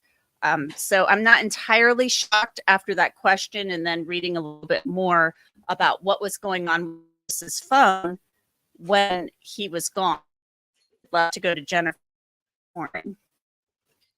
Well, and the part that I find interesting too is, at first, when there were all of these questions, I know at least in our chat, people were getting a little nervous. People that were hoping to see a guilty verdict because they thought that there was enough evidence were getting nervous, thinking, you know what, as more time goes by, this could be a good sign for the defense. But I think you're right. It was interesting that they were really focused on the verbiage and focused on going through to make sure that they understand what the charges and the counts are and what is required of them as jurors in terms of finding what is and isn't available. I'm sorry, I'm getting distracted here. It appears that someone's walking out. No. Okay, sorry. I just saw some cameramen there. But I thought it was very interesting that they were focused on the verbiage. And I think you're right. It ended up really being that they were confused or concerned about whether or not they had to have a physical touch. And clearly they thought that there was enough evidence. And as you go back and you review the evidence that was discussed in the trial, for you, was there anything that was, not the smoking gun, because there wasn't that in this case, but was there a moment where you thought, oh, wow, I think there could be guilt here? I think that phone call that I mentioned, his friend, where, other calls weren't answered that morning, but the one from the friend was the so-called, what I would call an alibi call. And then, when I thought more about it, the friend of hers testimony, the one who said she came to the shop and whatever, and she usually did that. And it just, all of that kind of made me think, I know they called her to dispel some of the things the state was saying, the defense did. But I really felt like Michelle may have, potentially, because I'm not on the jury, may have potentially gone to the store, to give herself an alibi. So I just think it's so unlikely that somebody comes home and is like, Fotis comes home and he's like, oh, I killed Jennifer, and her, her body may or may not be in my car or in this truck. And there's, blood and garbage bags of stuff and all this stuff. And it's awful. And you're just like, okay, well, we got to take care of that. I mean, it just seems to me like, yeah, you might have a free moment, maybe. But I mean, we're talking about the taking of a human life. And so I think that the phone call and possibly the trip to the store, plus that Celebrate information, which I didn't see that part of the testimony. I saw the summary on Twitter, as I mentioned, testimony about what was going on his phone. That was pretty. Yeah, and again, you're cutting out a little bit in and out. Sorry. Wi-Fi, but I just wanted to go back and say, yeah, that's what Joel was mentioning right as he was leaving, is again, all these little details. Was it reasonable that Michelle didn't know when they were out disposing of this evidence? Was it reasonable that Michelle would have had Fotis's phone? Was it reasonable? All these things. And so I do think the state did a really good job of making that point, especially in their closing arguments. And question for you, since you obviously have so much experience in covering a lot of these different cases. Ratzler's mom here says, I've never seen bail for someone found guilty on all charges. Is this something that you've seen before? I can't recall that. I feel like on a case like this where we're talking about murder, typically you are sent back without bail, but I feel like maybe $6 million, a $6 million bail with house arrest and GPS monitoring. I mean, that may be essentially the equivalent of no bail. I mean, does she have 6 million in property or cash to put up? And then when she gets out, maybe she gets to hang out with her daughter, her teenage daughter, and you know, be on ankle bracelet until sentencing and sit in her house all day. I mean, it's like kind of in jail, just a nicer version of it at your own home. So I don't think I have a case where homicide, maybe in other types of cases. But I would be interested to see if she can actually come up with that money, because she's already like 2 point some odd million dollars. So she would come up with like, that thing is 3 point whatever million more in property. That's a big change. That may be the equivalent of no bail. I just want to ask STS Nation, because I'm having a hard time. I feel like you keep cutting in and out. I just don't know if it's for me or for everyone. Guys, if you're also having a hard time listening, let me know. And again, what you're seeing here right now is a press conference. We are waiting to hear back to see when this press conference will begin. This is the post-trial press conference that we're waiting for. People are obviously exiting right now. And again, as soon as that starts, we will put the audio up for you guys to hear. And Jeanette, overall, what, and I don't know, how extensively you covered this case, but was there anything that surprised you here? I mean, I know you said you wouldn't have been surprised whether it was guilty or not guilty for conspiracy, just because we were sort of anticipating that there could be a not guilty for conspiracy. Yeah, but I thought they would be hung, honestly, on the conspiracy. But yeah, I mean, the more I thought about it, once I saw those things, the Celebrate stuff, the summary on Twitter, and I heard about that question last night, I was like, ooh, they may find her guilty. I thought they would find her guilty on everything else, but not. I thought possibly hung on count one. Another thing too, just so your viewers know, right now, John Schoenhorn is probably in there talking to Michelle Troconis. He's, that's typically what goes on. He's probably gone back, talked to her, telling her what their options are, what they're going to do moving forward. The DA prosecutor may be speaking with Jennifer Dulis's family. And maybe getting kind of a statement together, things like that. So that might be why there's some sort of delay, or wouldn't it be something if they don't come out and say anything at all. Oh. I would find it shocking, because I've been surprised. Schoenhorn has been very vocal, or I guess I wouldn't be surprised because he's so vocal during the court session as well. But he's been very vocal. I've been watching the local news, and they've been catching him and getting sound bites from him. I feel like almost every single day. So but he got his plot cleaned. So yeah, no, that's true. That's true.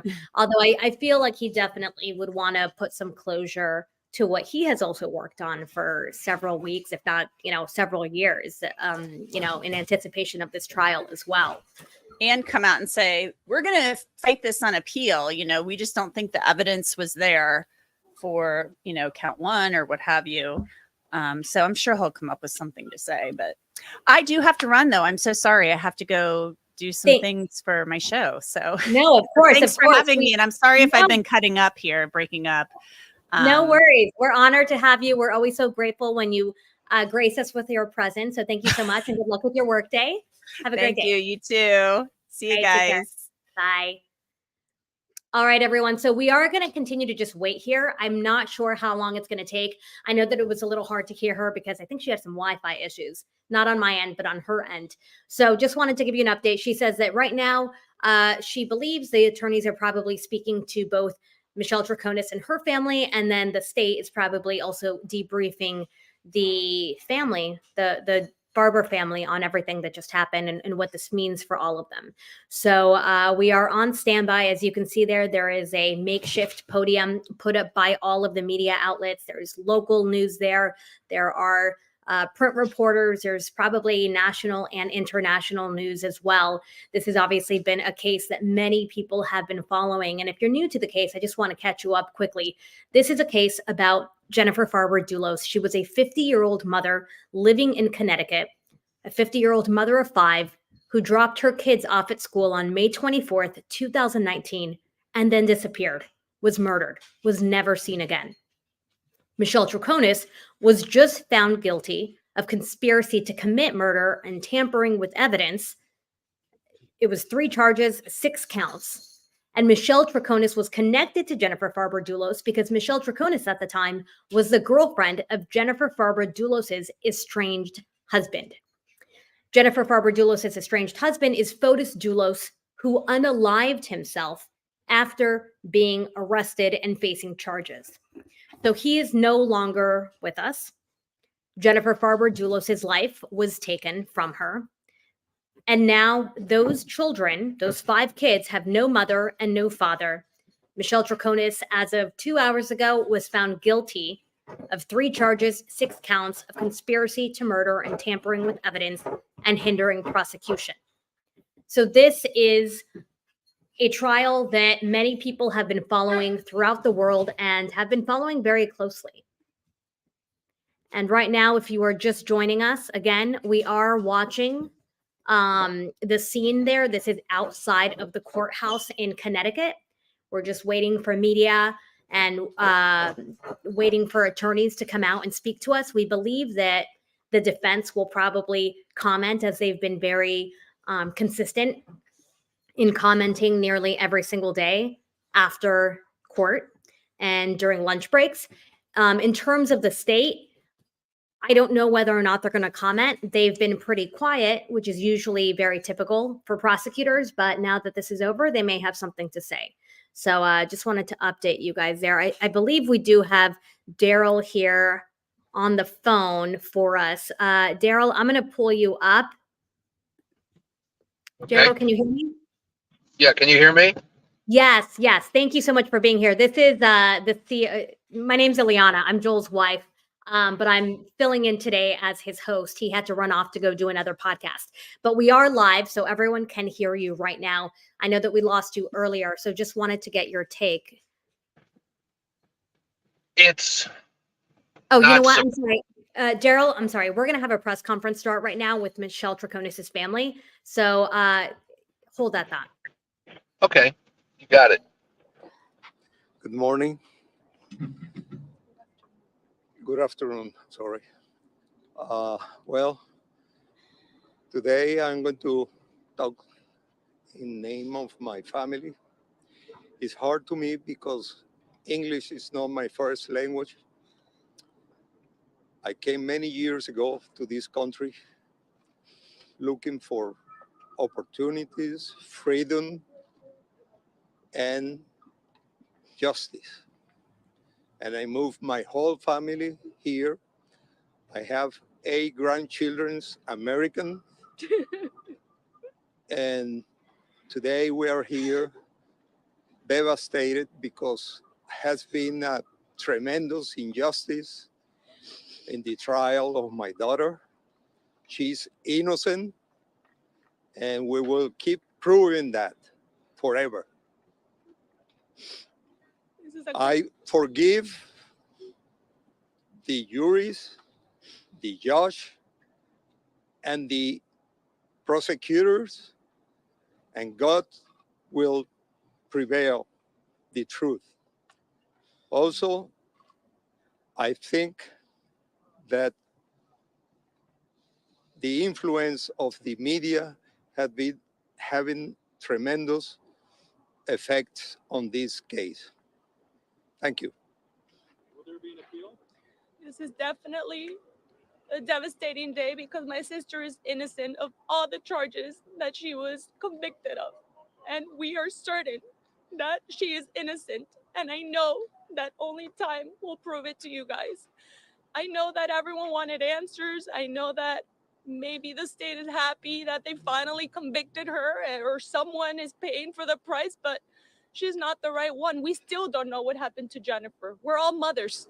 And we all love, as you can see, Michelle has been supported by us, her family and friends from day one. And we continue standing here because we too care to know the truth of what happened to Jennifer, but we don't know what happened to Jennifer. And choosing and putting my sister as the guilty person is not the right thing to do because she's innocent. So we will appeal and we will not stop fighting for her justice that this so country has apparently promised to us, because as an American myself, this is an injustice completely. So my sister will eventually come out. She has to, because she's innocent of everything that she's been charged for. Thank you. I just want to, like they said, I'm the mother. I'm devastated, and she's innocent, and I know that. My heart knows that she doesn't have anything to do, and the misery will continue because to put her in jail it's not that, oh, Jennifer appeared. No, nobody still know what happened to her, but she's not the one that knows. She never knew. She's innocent, and that's it. Thank you. My sister is innocent. And this wasn't a fair trial. And you all know that. You all know, look inside your heart. The media from day one attack us, harass us. Okay, you, probably the moms out here know. My sister doesn't know what happened to Jennifer. We want to know.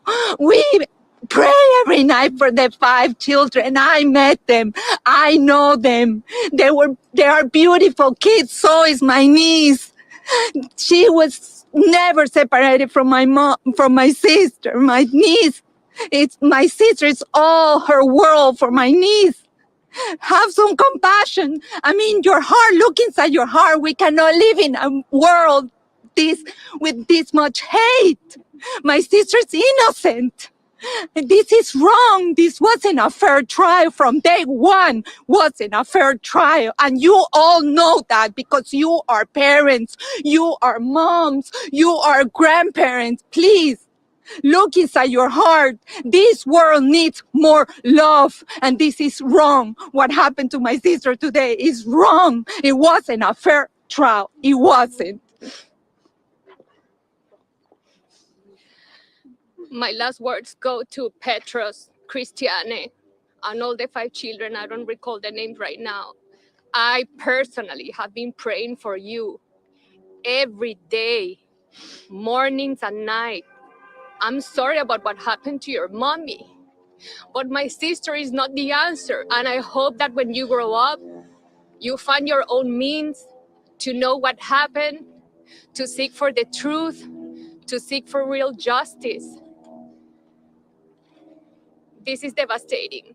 And I said since the first time, this is a tragedy for all the families involved and for all our children too.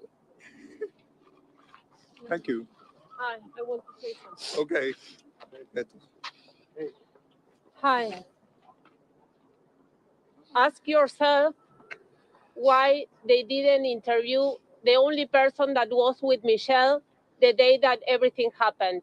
Why they didn't interview the person that was with her the day that she was first arrested.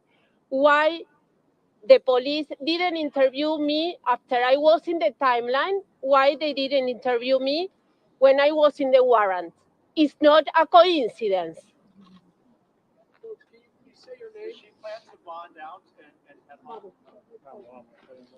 Dr. Carlos Troconis.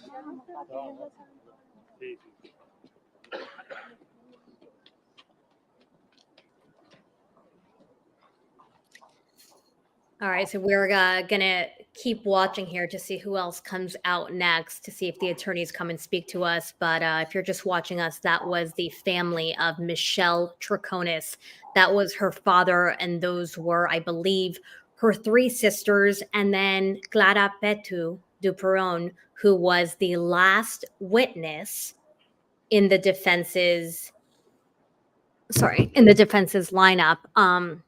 of witnesses. So listen, it was very emotional. Those are family members who obviously just saw their sister being convicted, being charged, being convicted to 3 charges and 6 counts of conspiracy to murder, of tampering with evidence, and hindering prosecution. Not sure if we are waiting for anything else. Oh, it looks like Schoenhorn is doing some one-on-one interviews. So we're going to keep this up here and keep watching to see what they say. But obviously that was a very emotional and very passionate and heated interview with family members. I think regardless of whether or not you think anyone is right or wrong, guilty or not guilty, obviously family members do have the right to feel whatever it is that they're feeling as they go through this. I will say it was interesting to see. Oh, you know what? I think we're going to start here. Hold on. Let's stand by.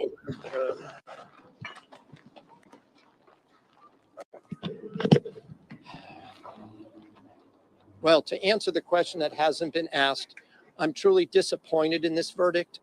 I don't believe that this was the correct verdict. I'm not going to criticize this jury that sat through 6-7 weeks of evidence and reached their determination. I just happen to disagree with their determination. To answer another question that hasn't been asked, Michelle is devastated. Her daughter has been informed. Her daughter was not here. Her whole family is devastated. I heard some of what they said. I've been doing this a long time, and it's not like I'm cynical or hard-boiled about this, but I truly just don't see how the jury could have reached this verdict. We intend to first file post-trial motions. One of them is going to be for a judgment of acquittal notwithstanding the verdict, and there will be many, many issues we'll present even before sentencing. We'll also be preparing for sentencing. There's a lot of support. Michelle has a lot of support.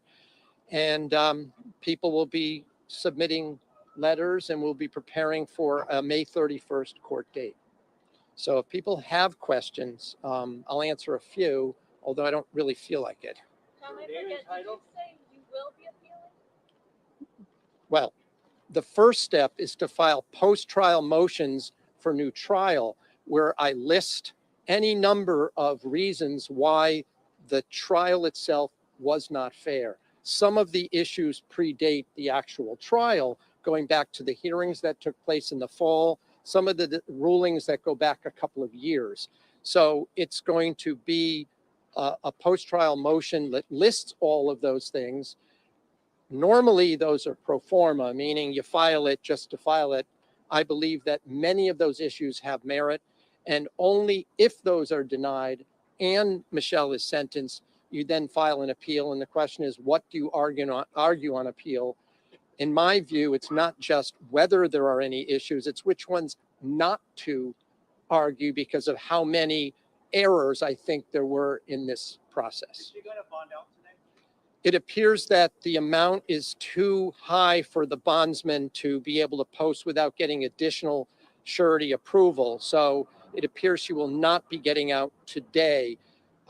We hope that she'll be getting out in the next few days, but it's not going to happen today. She is going to be going to York and Niantic. So what does the prison time look like? I don't want to even speculate. The maximum penalty has been set forth, but it's somebody with no criminal record. She is not accused of herself of harming anybody, but it's serious charges that she's been found guilty of. So it could be several years. Let me put it that way. After the playback of testimony from the friend and then yesterday's question, what was your mindset as you arrived at court today? Well, I thought that the question of when they wanted to hear back from Clara Duperon was favorable. The way, though, that they asked the question, did the jury feel that you actually had to physically touch any of the items in order to be guilty of tampering? I didn't particularly like that question But as I think I said yesterday, because the definition of accessory was separated from the charges of accessory to commit an offense, I thought it could be neutral. So I don't speculate and go, oh, that's a good question, that's a bad question. You know, you could sit there all night and think, well, why are they asking that question? It could be one person wanted to know. They just didn't know that the statute 53A-8 meant accessory. The only other thing that if I can, you know, I have a wider audience here, is that people, in my view, should never sit down with the police for an interrogation. They should never do it, because people forget it's not just things that are bad that can be used against you, it's anything can be used against you. And that's what I feel was done here. Do you have any insight on the strategy that was in play at that time in June of I 2019? I have no insight as to why any lawyer, without either an immunity agreement or a proffer agreement, would walk their client into a police interrogation without knowing very much about the offense. Now, that's me. So you might want to ask the lawyer that did that. At least we know one other lawyer that, for Mr. Gumieni, got an immunity agreement in order to have his client cooperate. That is the strategy that would have been the more appropriate, in my view, again,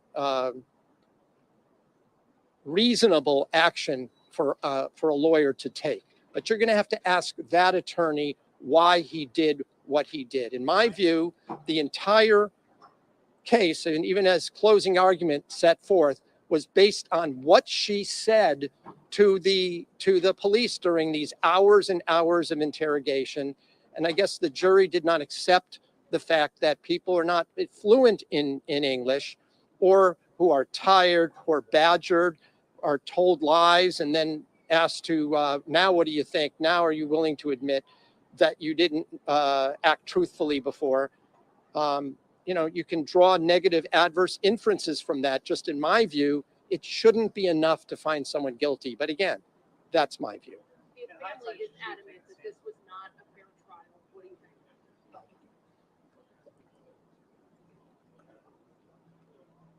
It is not for me to decide whether a trial is fair or not. I believe these jurors were fair based on the evidence that was allowed to come in and the way that things were instructed. My issue will be whether or not the rulings that allowed in certain evidence, that allowed in hearsay, in my view, were incorrect, and therefore there was a due process violation and errors that would entitle Michelle to a new trial. But, you know, I'm not going to get into questions of fairness and whatnot. That's not really my role. In hindsight, should she have taken the stand?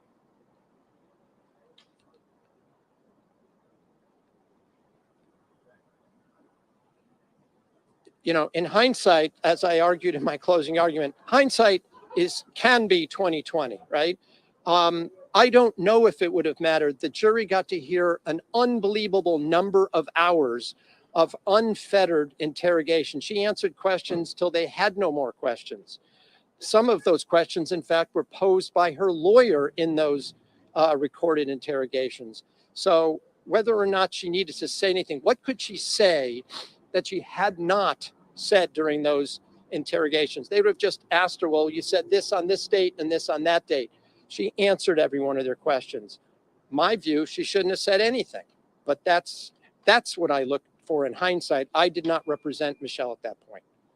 But we'll go forward. We're going to challenge whether or not the trial had errors that should be reconsidered. And if not reconsidered in this court, then we'll go to the appellate or Supreme Court. Thank you. Is the contempt hearing still on for Tuesday? I'm not, Bob, you're gonna have to talk to Attorney Frost, who represents Michelle in that case. That's all I know. I'm not gonna be here on that. Thanks, John. All right, if you are just joining us, hi everyone. My name is Ileana. I am the COE also known as Joel's wife. Joel is recording stuff with Carm for their book. They're doing the audio recording. So I'm stepping in today to host here for this breaking news. I believe we still have Daryl with us on a cell phone. I think it's channel 3. You Daryl, do. are you? Can you hear me? Yes. Yes. Thank you so Okay. much for being with us. I appreciate you.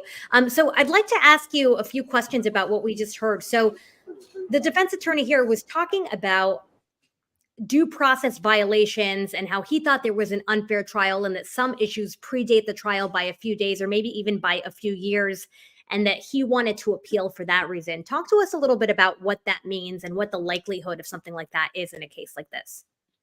Well, first of all, if he had his client acquitted, he would have done a great job. If she was convicted as she was, he didn't do a good job. That's neither of which is true, but that's as the public sees it.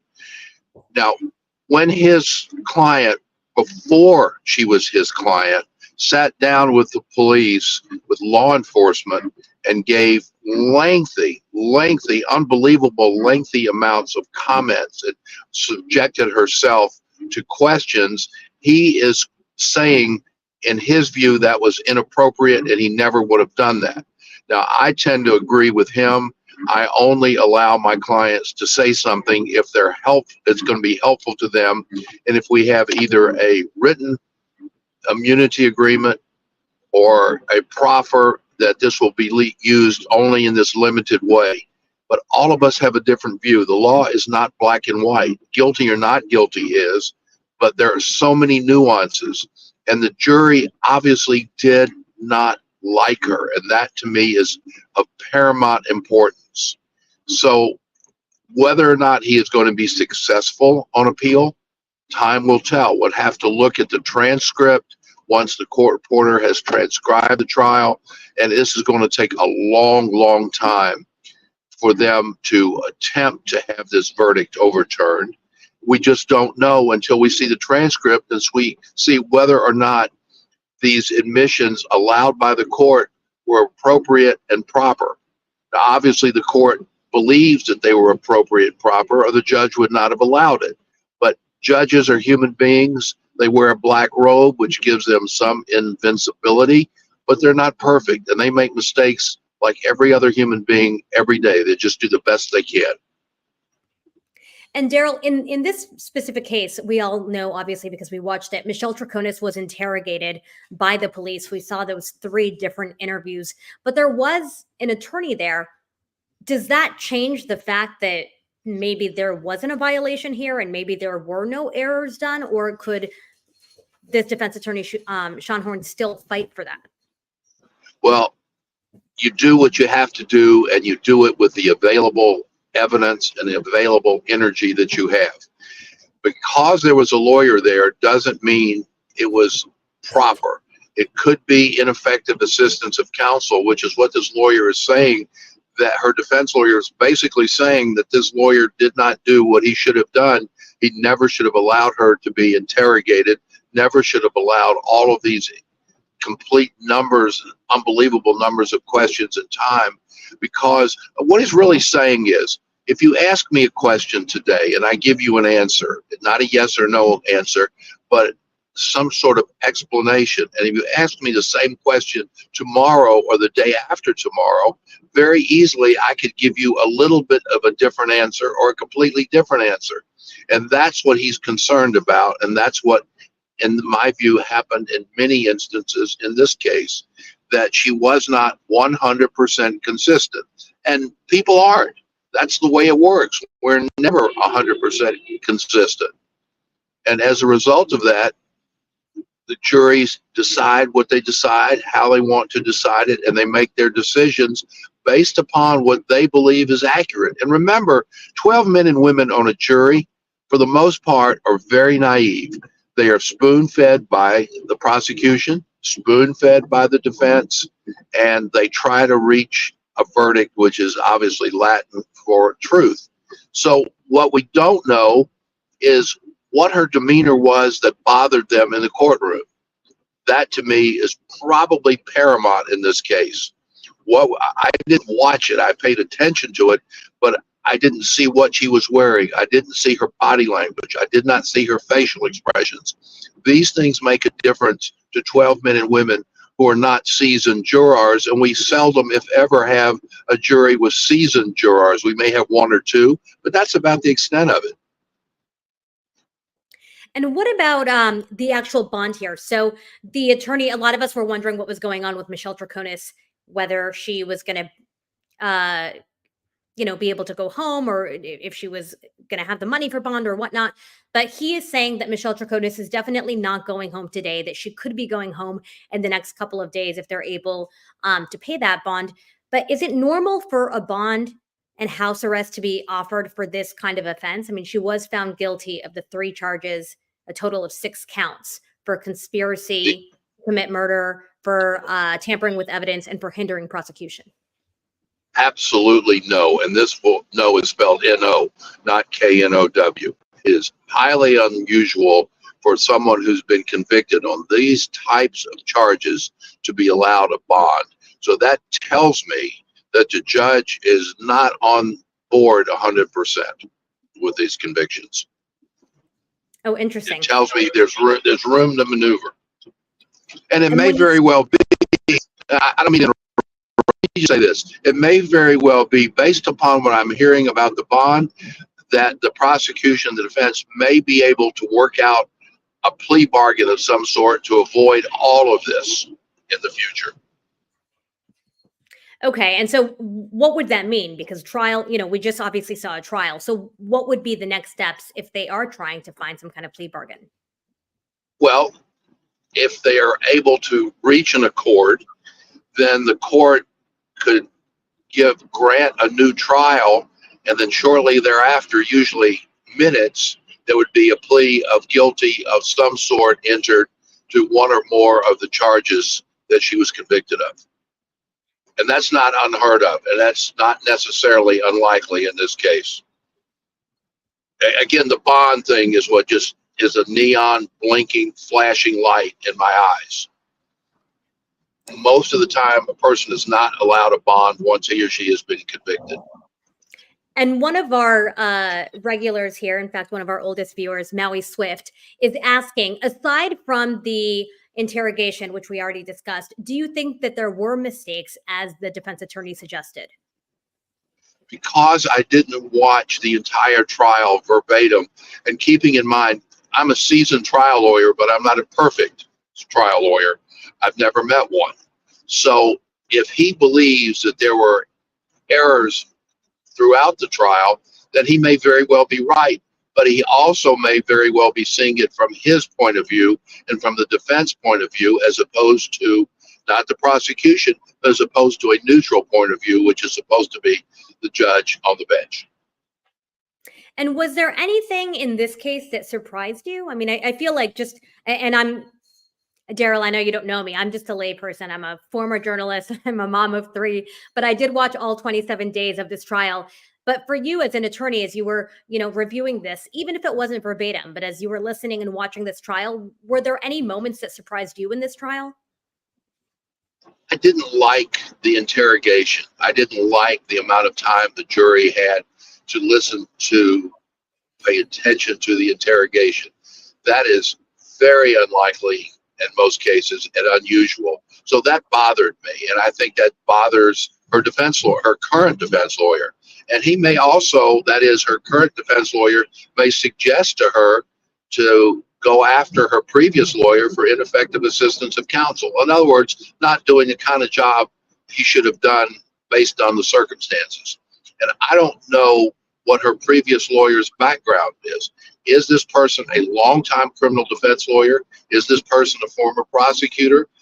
Are they brand new? Do they normally do civil trials? All of these things matter. But it matters to me that he allowed her to be interrogated, not just Q&A, not just questions and answers, but interrogated for the amount of time that he should have said, thank you very much, in my view. Thank you very much. I'm done. We're done. See you. Come back.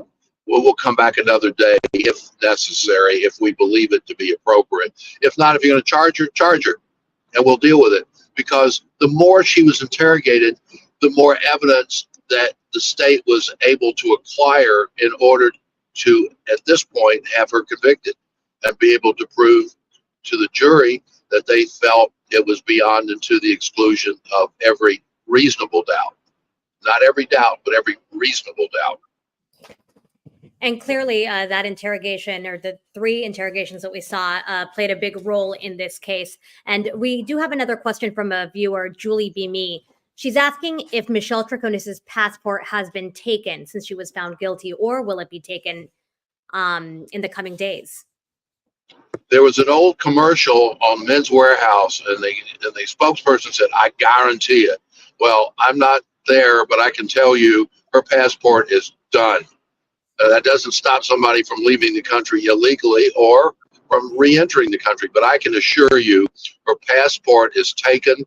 I would also be surprised if the bond did not include some sort of ankle monitor so they know where she is at all times. And Daryl, this trial had 6 jurors. They deliberated for an hour on Tuesday, a few hours Wednesday, yesterday, and then about an hour and a half this morning, and they came back. Do you think for a jury of 6 jurors that was long? Was it short? Was that appropriate? How does the fact that there are only 6 jurors and not 12 jurors affect a case like this? Well, obviously, the fewer people you have to convince, the easier it is from the prosecution side. I don't find that to be an unbelievably long term of deliberation and thinking about it, in addition to deliberating with the jurors. But when you only have 6, that's 6 less people you have to convince. And keeping in mind, it only takes 1 to say not guilty for that to be a mistrial. So I'm not surprised. The bottom line is I'm not surprised. And Daryl, just looking back on yesterday's deliberations, or I'm sorry, not yesterday's, but the previous day's deliberations, the jurors did ask to rewatch an entire 38-minute testimony of Michelle Troconis' friend, who was the last witness on the defense's side. And they came into the court, they watched the entire 38 minutes. How rare is something like that? Or is that common now in courtrooms where you're able to rewatch an entire testimony? Well, normally, again, you don't have all of this testimony rewritten and rehashed. I like to believe it's one and done and leave it to the juror, each individual juror, to make his or her own remarks in their own mind, make notes. It's unusual to hear a complete 38-minute live testimony come out. It's just all of this case, so much of this case is so unusual. And it's hard to put it in a little piece of paper and say, or in a corner and say, this is the way it should be, because judges, prosecutors, defense lawyers always react and respond to what is taking place in the courtroom at that time. You have to be able to change your mind or your strategy instantly, instanter, as we like to say in the courtroom. And what about the fact that Michelle Troconis did not take the stand? Did you think that was a smart move? Do you think she should have taken that? What are your thoughts on that? Normally, you don't want a defendant to take the stand. But in this instance, because she was convicted, and we don't know, obviously, what the appellate situation is going to be until that's done, here's my view. If you have nothing to hide, then hide nothing. But the problem with her taking the stand is she had hours and hours and hours of interrogation that the district attorney's office could question her about. So I think in this instance, not taking the stand was the smart road to go based upon what happened before she was charged. Normally, though, I don't let a client take the stand. I want them to KYD BMS, keep your darn big mouth shut. That's probably smart, Daryl. All right. Well, we appreciate you, everyone. This is Attorney Daryl Cohen. Thank you so much for giving us so much time and so much insight. Have a good day and have a good weekend. We appreciate you being here with us, Daryl. And by the way, you're still a journalist, and thank you.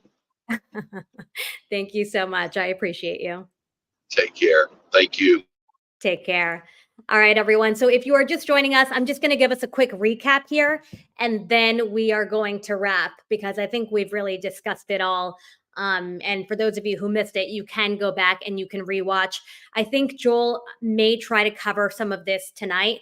I know Steve Cohen and Joel and I are texting on the back end. So we're going to see if we can do some more analysis later on for you guys today. But I do want to update you if you are just joining us with the breaking news today. Michelle Troconis was found guilty of all charges.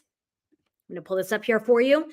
She is now guilty of 3 charges, 6 counts: conspiracy to commit murder, 2 counts of tampering with physical evidence, 2 counts of conspiracy to commit tampering with physical evidence, and then hindering prosecution. If you don't recall, there was a lot of evidence. There were 27 days of trial that we watched with you guys on the STS trial channel. There were 9 hours of video. Of that 9 hours of video, there were 3 different interrogations. And that's what Daryl Cohen was just referring to. And that's also what the defense attorney just talked about in his press conference. He was saying that he thinks that created an unfair trial by having all of those interrogations entered and having those interrogations available and letting them happen to begin with.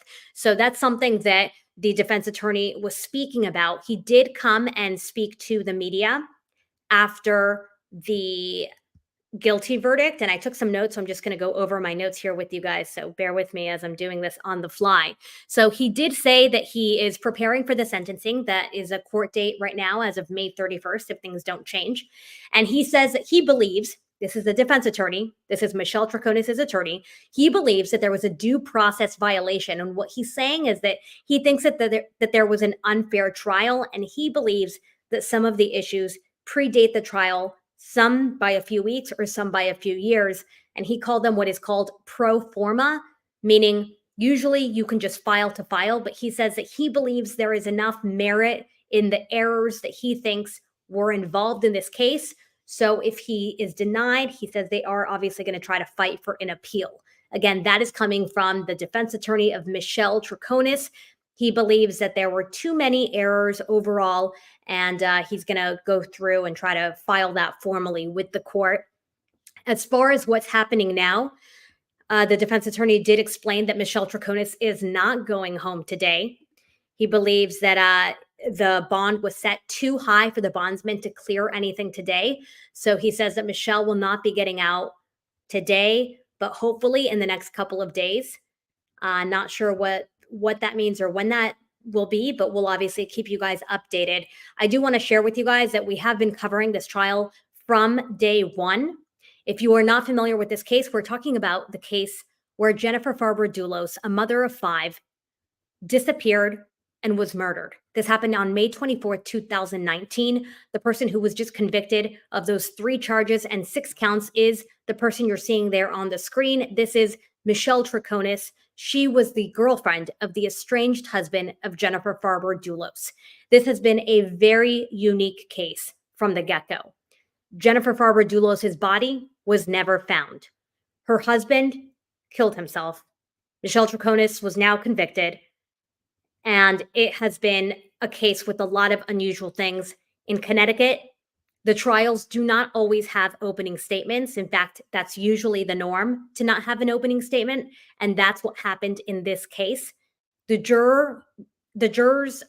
jury was made up of 6 jurors, not 12. That was the case here.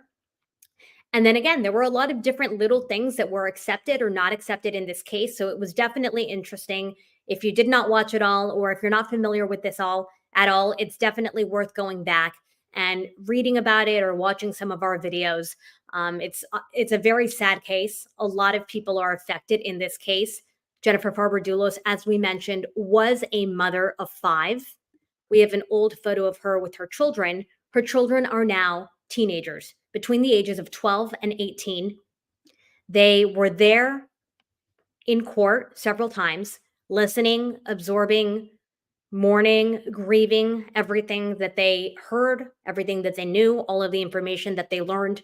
So my heart is with Jennifer Farber-Dulos' family, with her children, with her mother, with everyone that is affected. I know even people here at STS Nation were affected just watching this. So I just wanted to take a moment to remember the family that is affected. I know that it's a touchy subject, but I also want to take a minute to remember Michelle Troconis' daughter, who is probably also dealing with a lot of trauma and a lot of anxiety and a lot of feelings. Regardless of what happened to the parents, the kids are really the victims here who really had nothing to do with any of this. So I do want to take a moment to think about all of them. I also want to thank all of you guys for being here, for this coverage, for following justice for Jennifer, and for sharing so much information with all of us. It really has taken a village to build STS and to cover these cases. And this is the first time we've covered any trial from day one all the way through. And you guys did a phenomenal job of keeping us updated with information as much as we were keeping you updated. So I do want to thank all of STS Nation for your time, for your energy, your facts, your resources, and for helping us fact check. So a big thank you to all of you, and a very big thank you to our mods, Gen X Granny, Frankie Figs, Shaquille Oatmeal, I Am Not T-Pain, and Copper Horse. You guys have been amazing. You have been here through every single day of coverage. You've helped us with information. Space Coast keeps this running. Steve Cohen finds all of our guests who can pop on for us last minute, like Daryl Cohen. So I just want to thank all of you guys for doing this. Joel is going to have a show tonight at 5 p.m. Eastern time. It is Friday, so it will be the Friday show with Phil and Scott Duffy. But obviously, this was very big breaking news. So I'm sure he's going to want to probably do a follow-up and bring you some more coverage later on. Just wanted to keep all of you guys updated. And again, if we see anything else, I might pop it up on YouTube in terms of like little videos that come about. But if you missed any of our coverage earlier, you can rewind on here. We do have the press conference of Michelle Troconis' family speaking. We have her defense attorney speaking. We also have the actual hearing of when the verdict was reached and everything that was said. So feel free to rewind and please hit that like button. All right, I have run out of things to say, everyone. Thanks for hanging out with us. And again, we remember Jennifer Farber-Dulos through all of this. Thank you so much, STS.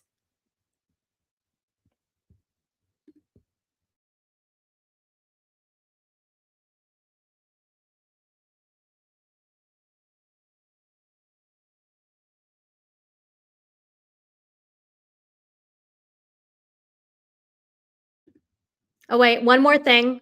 One more thing before you go. Not done yet. I forgot to promote that we do have an STS Trials channel. It should be here in the chat if one of the mods can throw it in for us right now. I just want to remind you guys that we do have another channel. We cover trials. This was the first trial that we did, but we covered it for all 27 days. It's right here. You can either go to youtube.com/@surviving-the-survivor trials, or you can click on the link in our channel. You can also go to our main STS channel, and you'll see there it says second channel. You just click on that, subscribe, and now we have to figure out what trial we're going to cover next. But you should definitely join us on that channel. We talk about the trials, we watch it together, and then we have times like this where we have breaking news and we get to watch the verdict live. So I did want to promote that and share that with you. For all of you guys that have already subscribed, all 5,200 of you, thank you so much. We appreciate you. And now, Space Coast, let's end the show. Thanks, everyone.